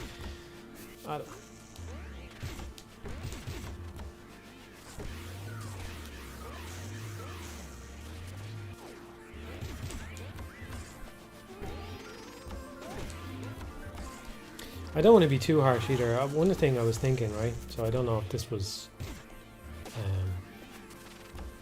intended. I don't know if this is like what they were getting at with the interpretation, how you were meant to interpret it, if at all. In Severance, right? There is. So it's a season 1 spoiler I'm going to talk about. One of the things I really liked in the show was they have the character who has written the self-help book, and I liked that the self-help book was not entirely shit or entirely good, right? There was parts of it that were okay, that you would think, oh yeah, I could see how that would be kind of inspired. There was parts of it that were stupid, and it was really well written, I thought, the excerpts that they had from the book. It was enough to make you go, that's stupid, but I can kind of see how, you know, I agree with this part, or that part's actually kind of good, right? You know, it walked a really nice line, and I was watching that and I was thinking, this is almost how I feel about the story in games, right? Because if you're the severed man who has never done anything but play games, you've never watched a film, then a reasonably good game story is going to feel incredible to you, and maybe it's what you need. Like basically it made me reflect on, you know, maybe I shouldn't be so judgmental about this, because if people get something that I think is kind of shit or juvenile or stupid or whatever, if it matters to them, right, and maybe later they say, looking back, it wasn't that good, but it mattered to me there and then, and it reached me, and then it kind of acted as a bridge to other stuff that I then could appreciate. That's important as well. You can't get rid of everything that's not up to a certain level of quality. Do you know what I mean? Not everything can be made for somebody who has read a million books or played a million games or whatever it is, right? And you want things that are a stepping stone, and it's kind of okay for them to be a stepping stone, and that's alright, you know. The thing that can be frustrating is just when it becomes the name of the show, Arrested Development, yeah, and people get stuck there. That can be a problem, and I feel like that kind of happens to people who go all in on games and don't. I don't even watch that many films, is the thing, right? I don't read nearly as much as I should, and I don't even watch that many films. Well, yeah, I don't know. Watch some good films. If you haven't watched 2001 and Clockwork Orange, watch them. Watch them. I don't think I watched it all the way through, but the film version of 1984 was pretty good from what I remember as well. So you could watch that instead of reading it, you know, if you're allergic to reading. That's also very good. We're going the wrong way here. That's okay. We survived. Been reading a book a month. Man, I wish I had the discipline for that. I do. I don't know. Maybe. I feel like I have a bit more time on my hands now, so I feel like I'm under a bit less pressure now, you know? So I would like to read more.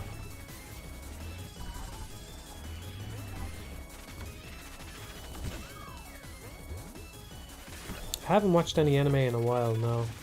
Can't say... Oh, come on. Nearly. I can't say I'm all that interested in the stuff that I've seen. I was looking for anime to watch and I didn't see anything. Just join a book club. Yeah, maybe I should. Read more, man. Read more, man.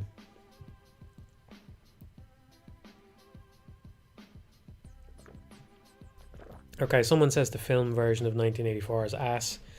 Without reading the book, you have no idea what's going on. I'll take your word for that. Don't watch 1984.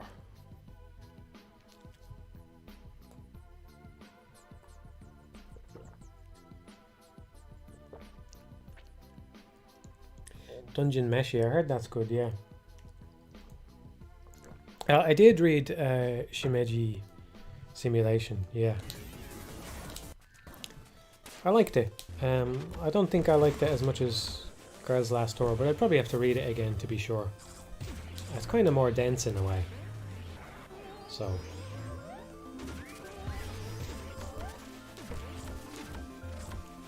I don't think the ending was as strong as Girl's Last Tour.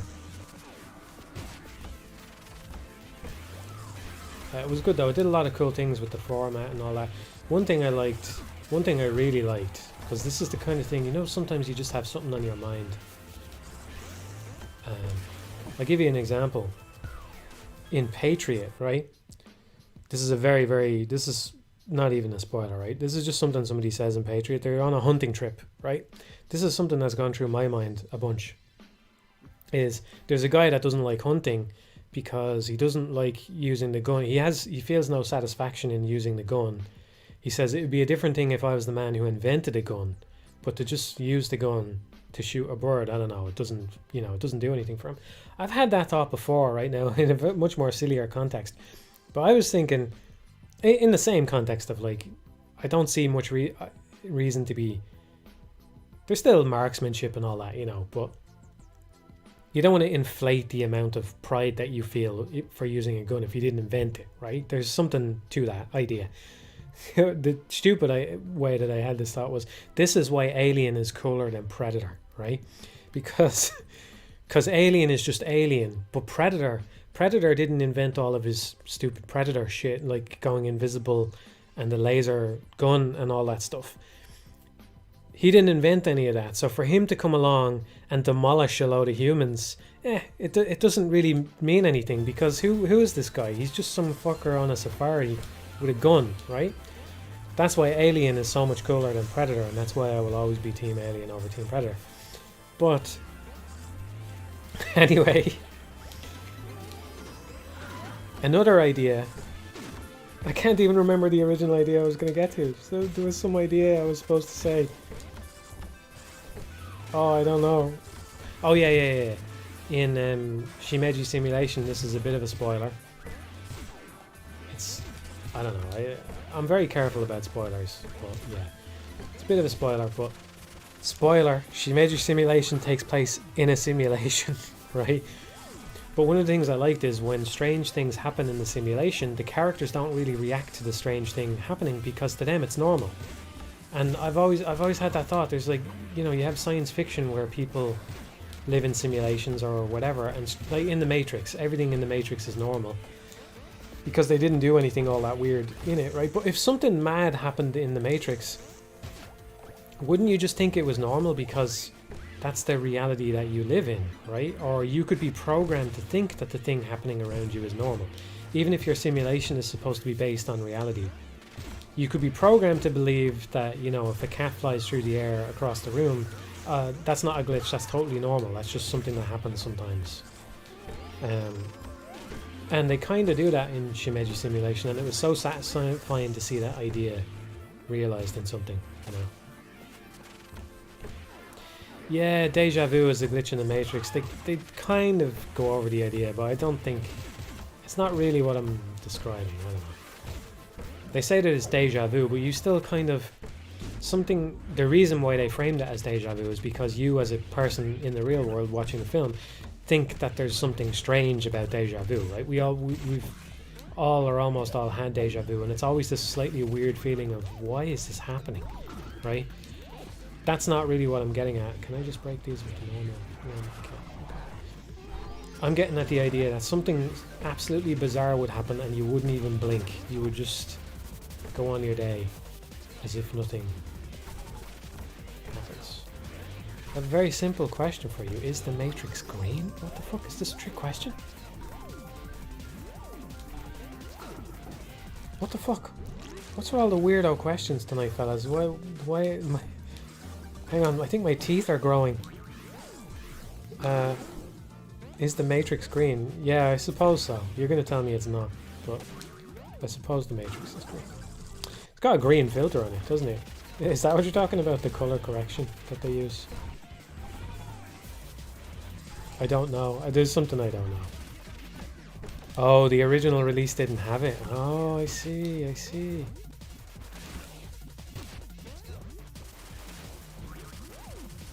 I see. I had it on DVD. I mean, it's probably still kicking around somewhere. Mad. So the original release... That's a shame. I don't know why they do that.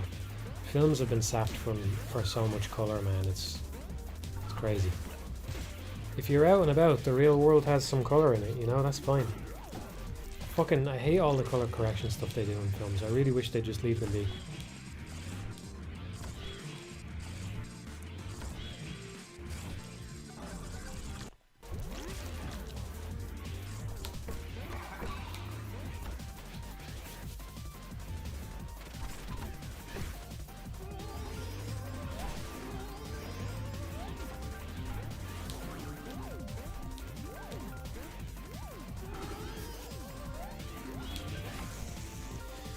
Someone says broad audiences ruin everything. That's true, but it's not. It's not. You can't. I think people use that as an excuse to get to let people off the hook sometimes. If you're making something, no matter what the audience says, you can just make the other thing instead. You know, that's always a possibility. So I don't know. I just worry. I think maybe people are being let off the hook a little bit. You say that broad audiences ruin everything. You could have the biggest audience in the world and they all expect one thing of you and you could just do the other, you know? Get ready for Okami 2. Get ready for Okami 2, okay?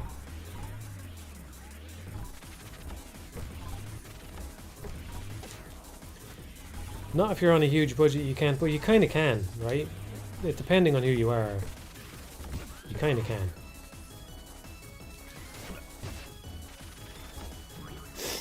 There may be enormous consequences. You might never make another thing with that budget level ever again. But if you're the one who says this goes and that's the contract and you get to make the thing you're going to make, then you are responsible for it.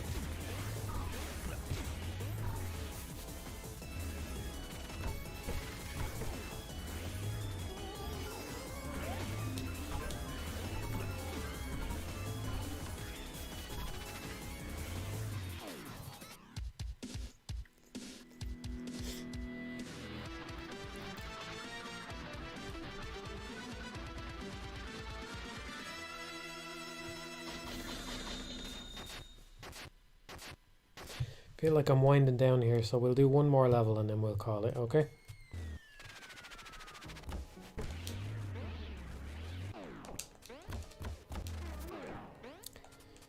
I might just stream this game again if nobody cares about seeing the same game again. I'm guessing you don't really care. I was able to talk pretty well. I didn't read the chat a lot, but I was able to talk, at least, while playing it.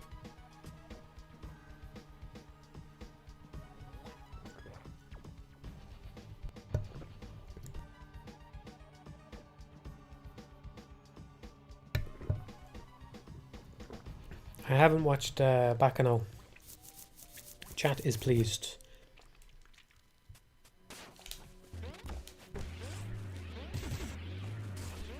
Cool. I know I should stream more, I know. People enjoy it and I get that. I do. We'll have to see how it goes, alright? In an ideal world, I would stream a bit more.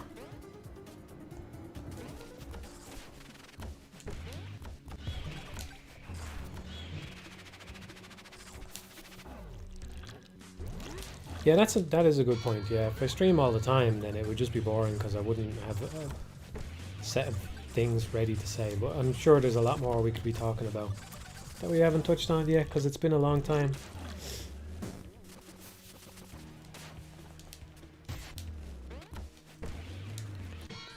So in case I forget to say, I just want to say thank you for all the support on Logic Bombs and all that, and all the kind words and everything. Everybody who gave it a shot and all that, and there was a lot of kudos in the chat. And I'll go back and I'll count up all the kudos later. So I'm glad a lot of you had a good time with it.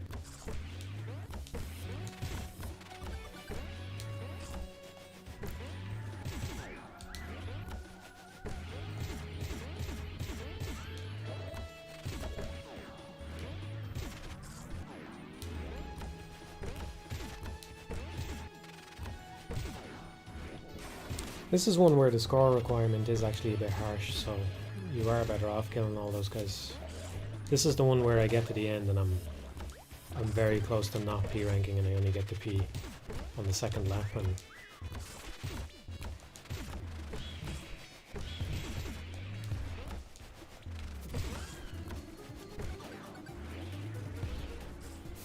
thank you everyone.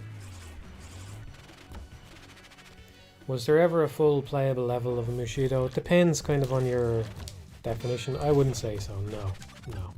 What we were working on when we shelved it was enemy designs, which I think was going surprisingly well. But it is what it is.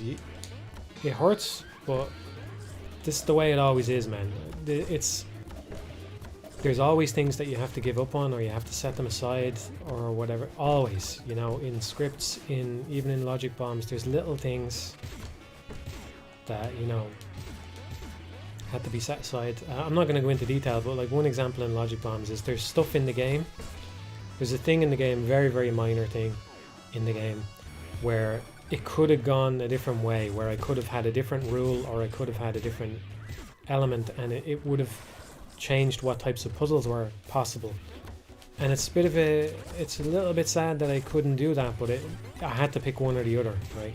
So I couldn't have them all, and that's just the way it is. Sometimes you have to give up on things to get where you're going, and that's the way it is with Mushido, at least for the time being. Aspects of that were going well, and I do feel very guilty about the art that was generated and not used, but I think it's right. I think I made the right choice setting it aside. I think it's a bit much for the two of us. It's just a bit much.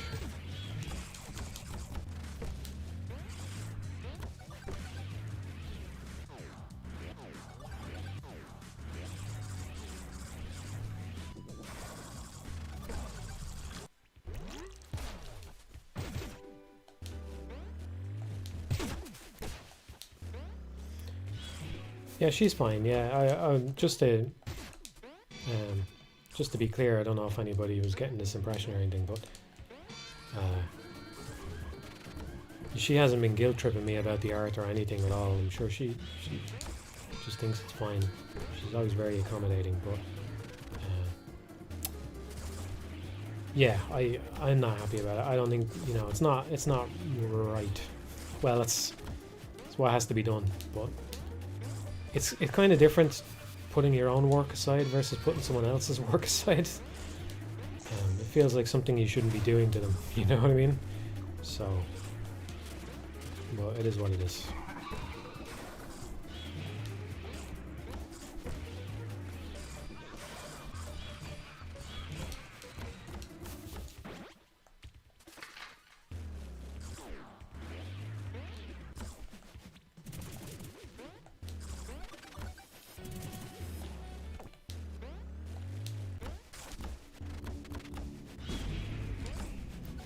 Microsoft seems fine doing that. Brutal. Absolutely brutal.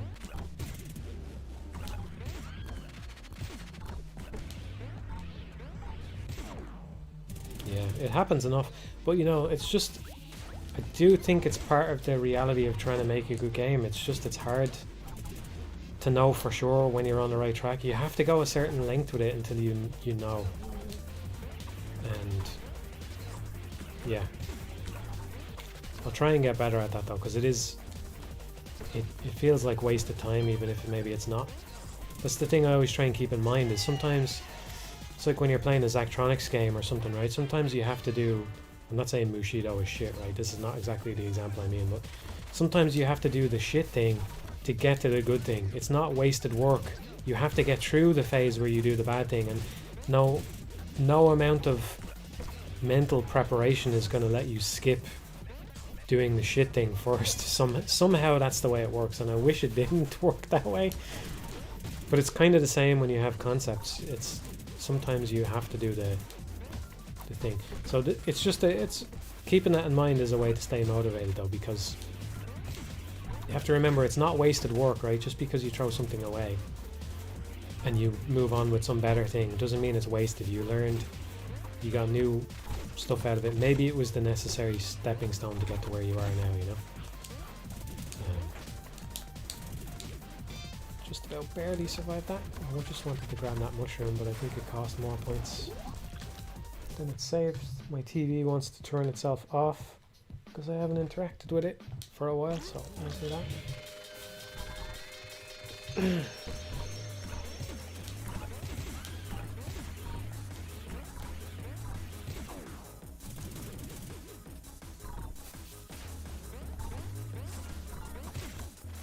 That guy always gets me. I really have to consciously remind myself every time I'm in that room that that guy's going to spawn.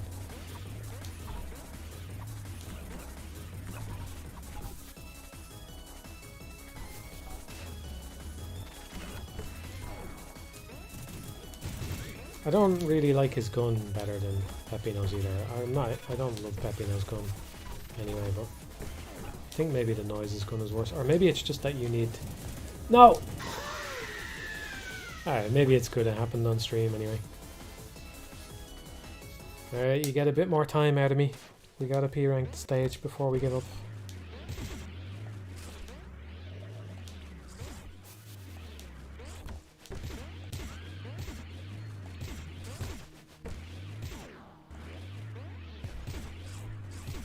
I'd rather a new chair than a new TV, honestly. I need a new chair before I need a new TV. I'd be worried now if I bought a new TV. It would just be even worse because I have no faith that it's gotten any better since I last bought one. But at least I could pick one with a fucking headphone jack on it though. Assuming there's still any TVs made with headphone jacks anymore. Should just buy a monitor. Just buy a very big monitor. I don't know. I don't need a 60-inch or whatever the fuck. I think this one is 32-inch. I'm not sure.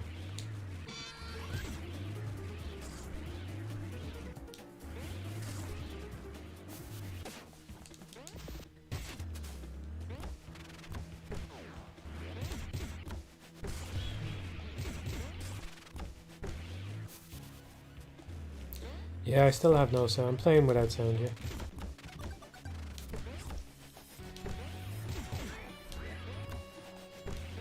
I do have a little, I don't know where it is right now, but I do have a little dongle thing that lets me walk around the sound problem, but I just wasn't bothered. I like the Pizza Tower music and everything, but I wouldn't be able to appreciate it that much while I'm streaming anyway, so let's try and get this guy if we can.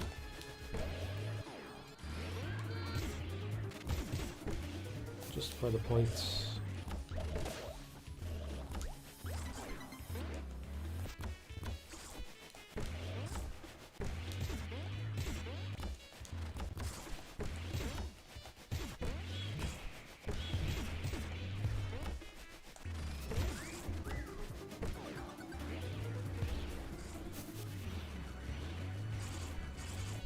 Yeah, the audio cues are very important in Devil May Cry 1, but I'm not playing that right now, am I? No, I have sound whenever I'm just playing by myself. It's just when I'm streaming. And because you need the audio to go through the capture card, it has to go through the TV, but also you don't want to play it out loud, because if you do, then it goes back into the microphone and creates a feedback kind of echo thing. So you got to use headphones or whatever when you're streaming. But there's no headphone jack, so I had to buy a little thing, and it's just stupid. It's just fucking stupid. It's just stupid.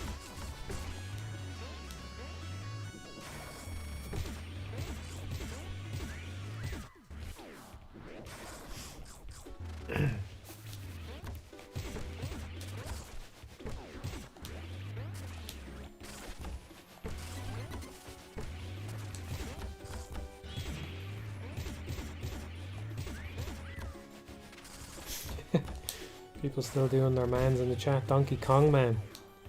I like that one.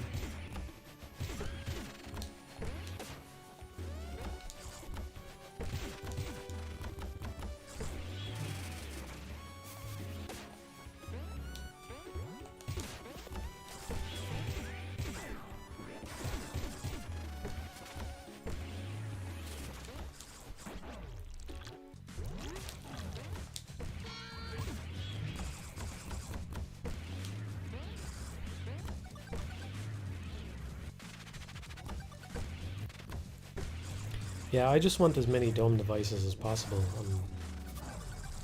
I just don't like smart things at all. This is the reason why I never liked Apple. I never actually properly used Apple OS or whatever.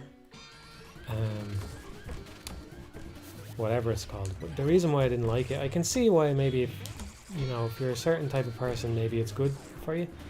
But basically what it is, smart, quote-unquote smart devices are just devices that make a shitload of assumptions about what you want them to do. And by the way, I don't know if I've said this right, but here, get this. I don't know if I said this on stream, get this, right? This is true on phones as well. You know the way you have a back button on your phone, right? And you're browsing a web page or something and you want to go back, so the back button takes you back one web page to the other thing. But sometimes the back button means something like quit out of this app or whatever, yeah? The buttons on your phone, the back button on your phone in particular, is context sensitive, right? And this is kind of the problem of what's happening with all these devices, is they are trying to be context sensitive in a way, right? They're making a shitload of assumptions about what you want to do when actually maybe you don't want to do any of those things at all. You want to do something else. It's context sensitivity. That's what it is. The thing is making a faulty assumption about what you want to do, and you have to suffer for it. It's not exactly context sensitivity, but it's basically the same thing. But the back button in particular though, on the phone or whatever, the back button is essentially it's a context sensitive button.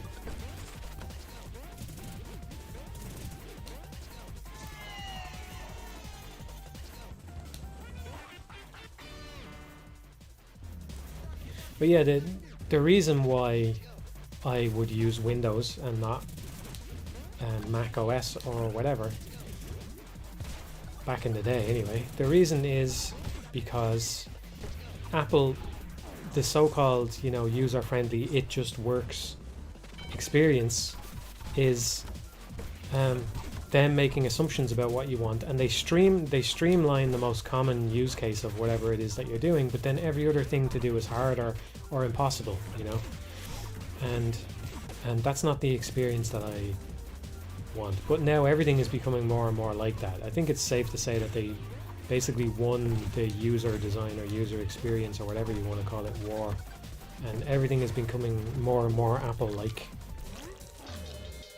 and it's not to my taste.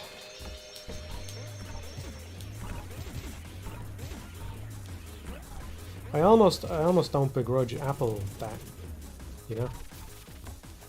if you look, if you do something and then a bunch of people copy you and do it poorly, you can't be blamed for that, okay? I very strongly believe that. You better believe, I very strongly believe that, okay?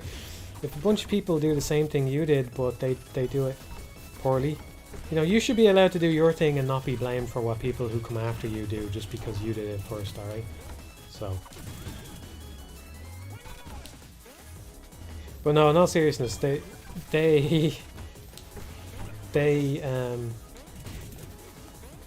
it might even be a good thing if they were doing their thing, as long as other companies were still doing their thing. But Windows has become more and more like Apple as time has gone by, instead of being its own thing. You know?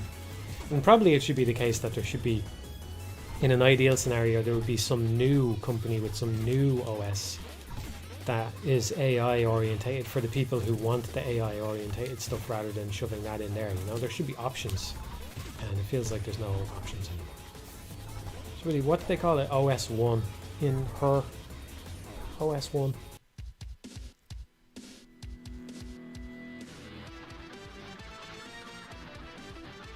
Being context insensitive to our feelings by streaming once a year. Yeah.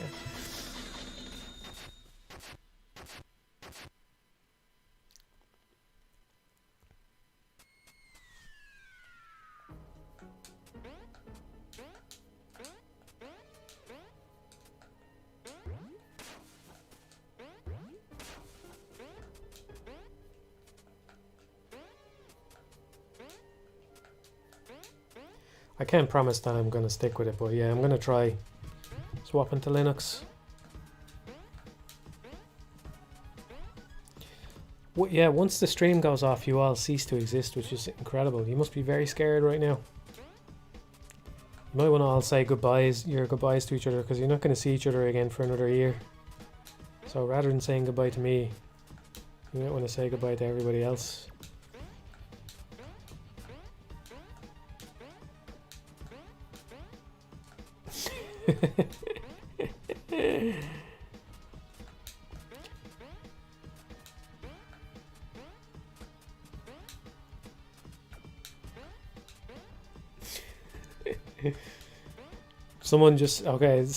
this is my favorite comment. Someone just said in caps lock, Super Metroid. He used his last words to remind me of a game that I might want to stream. Very clever. He's saying, Matt, remember Super Metroid? Don't you want to play Super Metroid?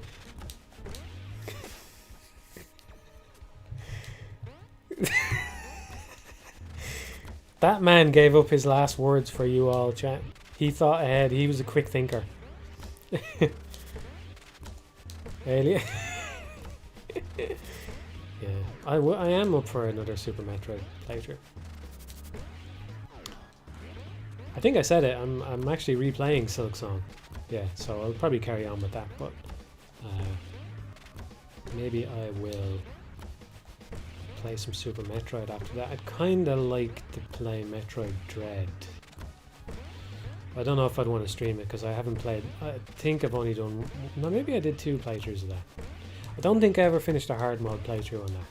So maybe I'd do that, but I don't think I'd stream it. But we might stream some Super Metroid or something. Anyway, it's been good seeing you all. I have to finish up at some point, you know, so I always drag these things on too long and then I run out of steam and I'm just not saying anything. We got a nice solid stream in.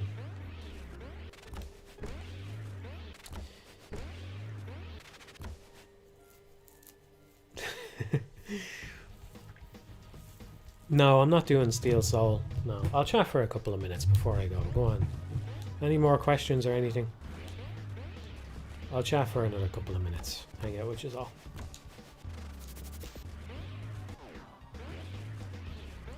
Yeah, I never did the Super Metroid Zelda ROM hack. I'll get around to it. I'll get around to it.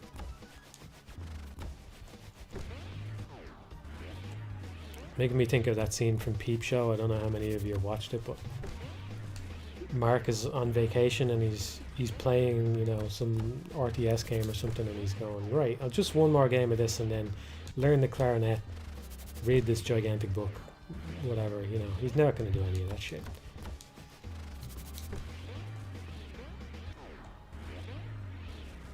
I haven't watched Dan, no. I know it's very popular. I don't really know anything about it.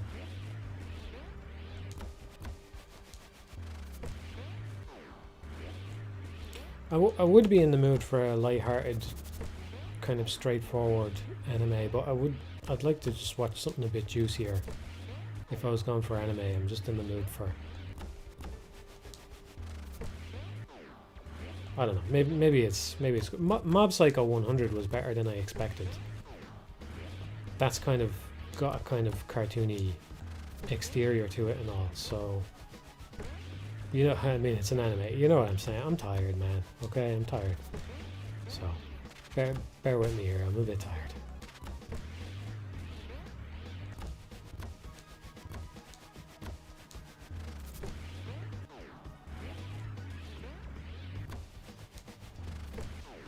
Current lag and rewatch, yeah. I'll save that for when I'm halfway through my next project, I think.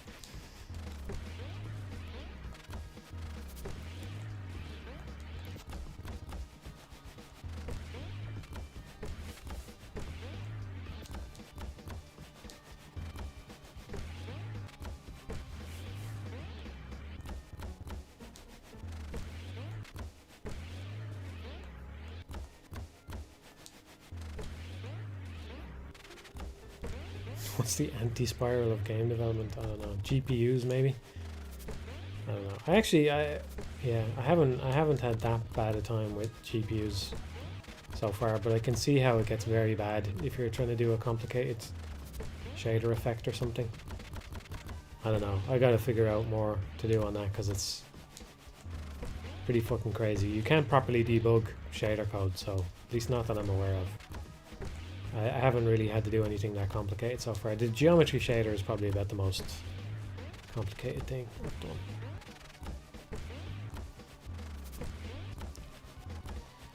How much, oh, you mentioned Sin and Punishment 2, how much have I gotten into the first one? I've finished it several times over, yeah. Oh, we found a hidden room.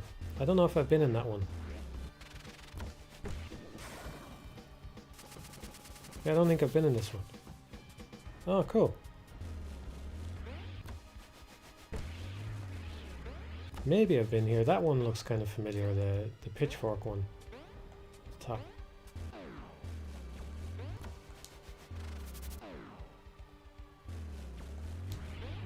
Oh, we'll let people admire the art. I've been just bouncing around. There we go. That's a nice thing to end it on. I didn't know about this. I found a couple of the other hidden rooms, but I didn't know about this one.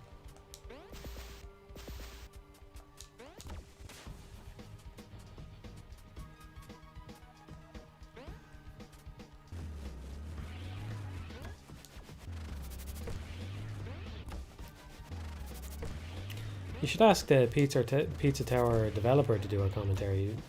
The game seems like it came from someone laid back enough to do such a thing. So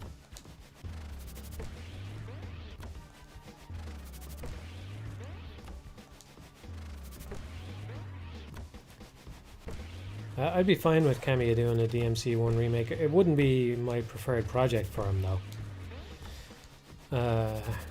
If that's what he wants to work on, yeah, of course, but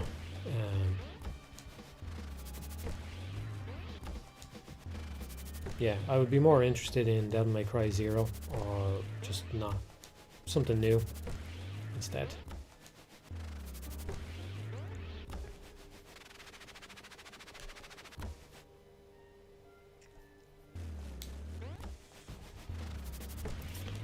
I would like a Wonderful 101 sequel the most. Well, I'd like a brand new thing the most. And if it had to be a sequel, Wonderful 101. And then, I don't know. We're already getting Okami 2, so... I don't know whether I'd rather see a Devil May Cry by him or another Beautiful Joe by him. Maybe Beautiful Joe. I wonder... Yeah, maybe Beautiful Joe. I'd like to see Project GG. Don't even know what it was. Yeah, I tried to get into Forbidden Siren before, but I just couldn't really get into it. I don't know. Horror films aren't my thing, and horror games aren't exactly my thing either. I have played a lot of them. But I only really like to go through 1 or 2 a year at most. I don't know.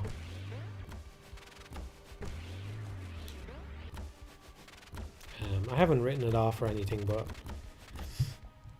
do you recommend Blueprints? Well, it's my favourite game that I played so far this year. Granted, I haven't played that many games. I would recommend it, but with some caveats that some of the puzzles in it are not that good. Like I said, it's got low lows and high highs. If you can take the good with the bad, then you're definitely in for a good time, you know? So.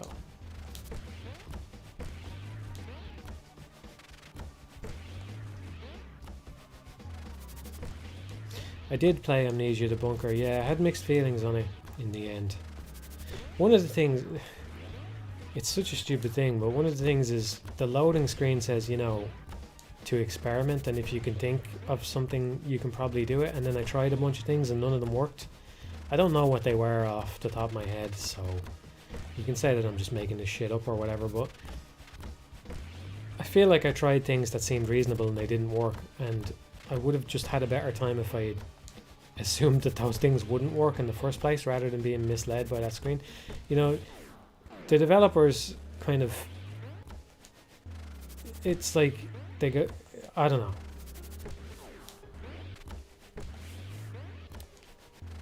Yeah, they didn't do themselves any favors there, you know. It's not Tears of the Kingdom, you know. Like, if you play that game and you think of something, yeah, you can probably do it. Because it's very good about delineating the kinds of things that can be done and can't be done, even though there's a lot of complexity, or there's a lot of stuff in it, a lot of stuff that can interact with other stuff. But it's very clear about what works and what doesn't. Whereas for Amnesia, it really wasn't all that clear, you know.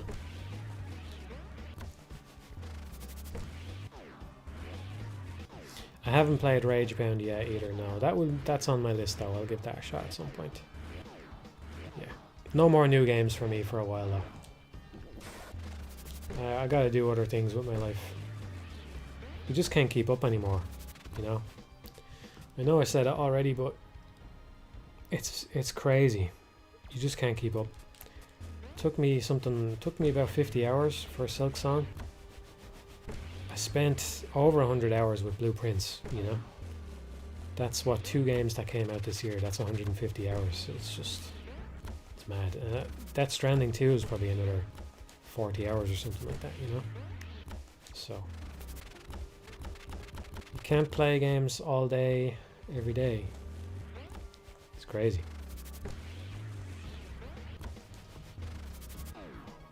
I haven't played Death Stranding 2 yet. Sorry, I didn't mean to mislead you.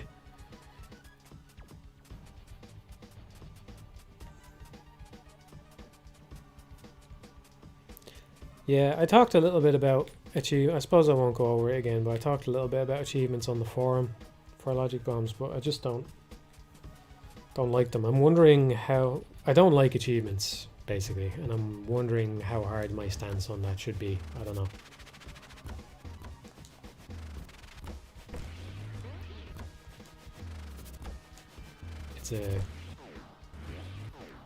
It's a question I'm asking myself. I think they ultimately do more harm than good, probably. If you count all achievements across all games and all players, I think it's probably a net negative for the amount of enjoyment versus suffering or whatever that is brought into the world as a result of achievements, you know? But yeah, I agree, there are some achievements that are good, I know that as well. So yeah, people are listing some good examples. I agree. Yeah.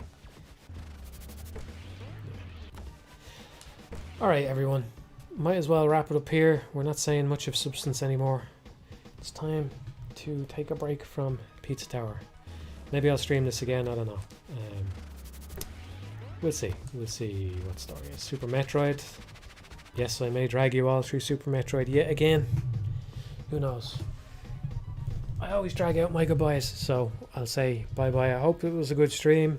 I don't know, this is part of the reason why it always takes me so long, is because I start streaming and then 4 hours are gone and it's all just a blur to me, because I'm dividing my attention between the game and trying to read the chat and trying to focus on what I'm saying, trying to say something interesting or good or useful or whatever, and then it's just gone, and I just think, what happened? What happened? But yeah, we'll leave it there, alright? So, bye-bye everybody. I don't know when the next stream will be, but hopefully it won't be as long as a year. I don't think it will be, but it may not be soon, okay? But we'll get back on the streaming game at some point. See you everybody. Thanks for all the kudos. Thanks for all the kind words. Thanks for tuning in. And I'll see you again. I'll see you when I see you.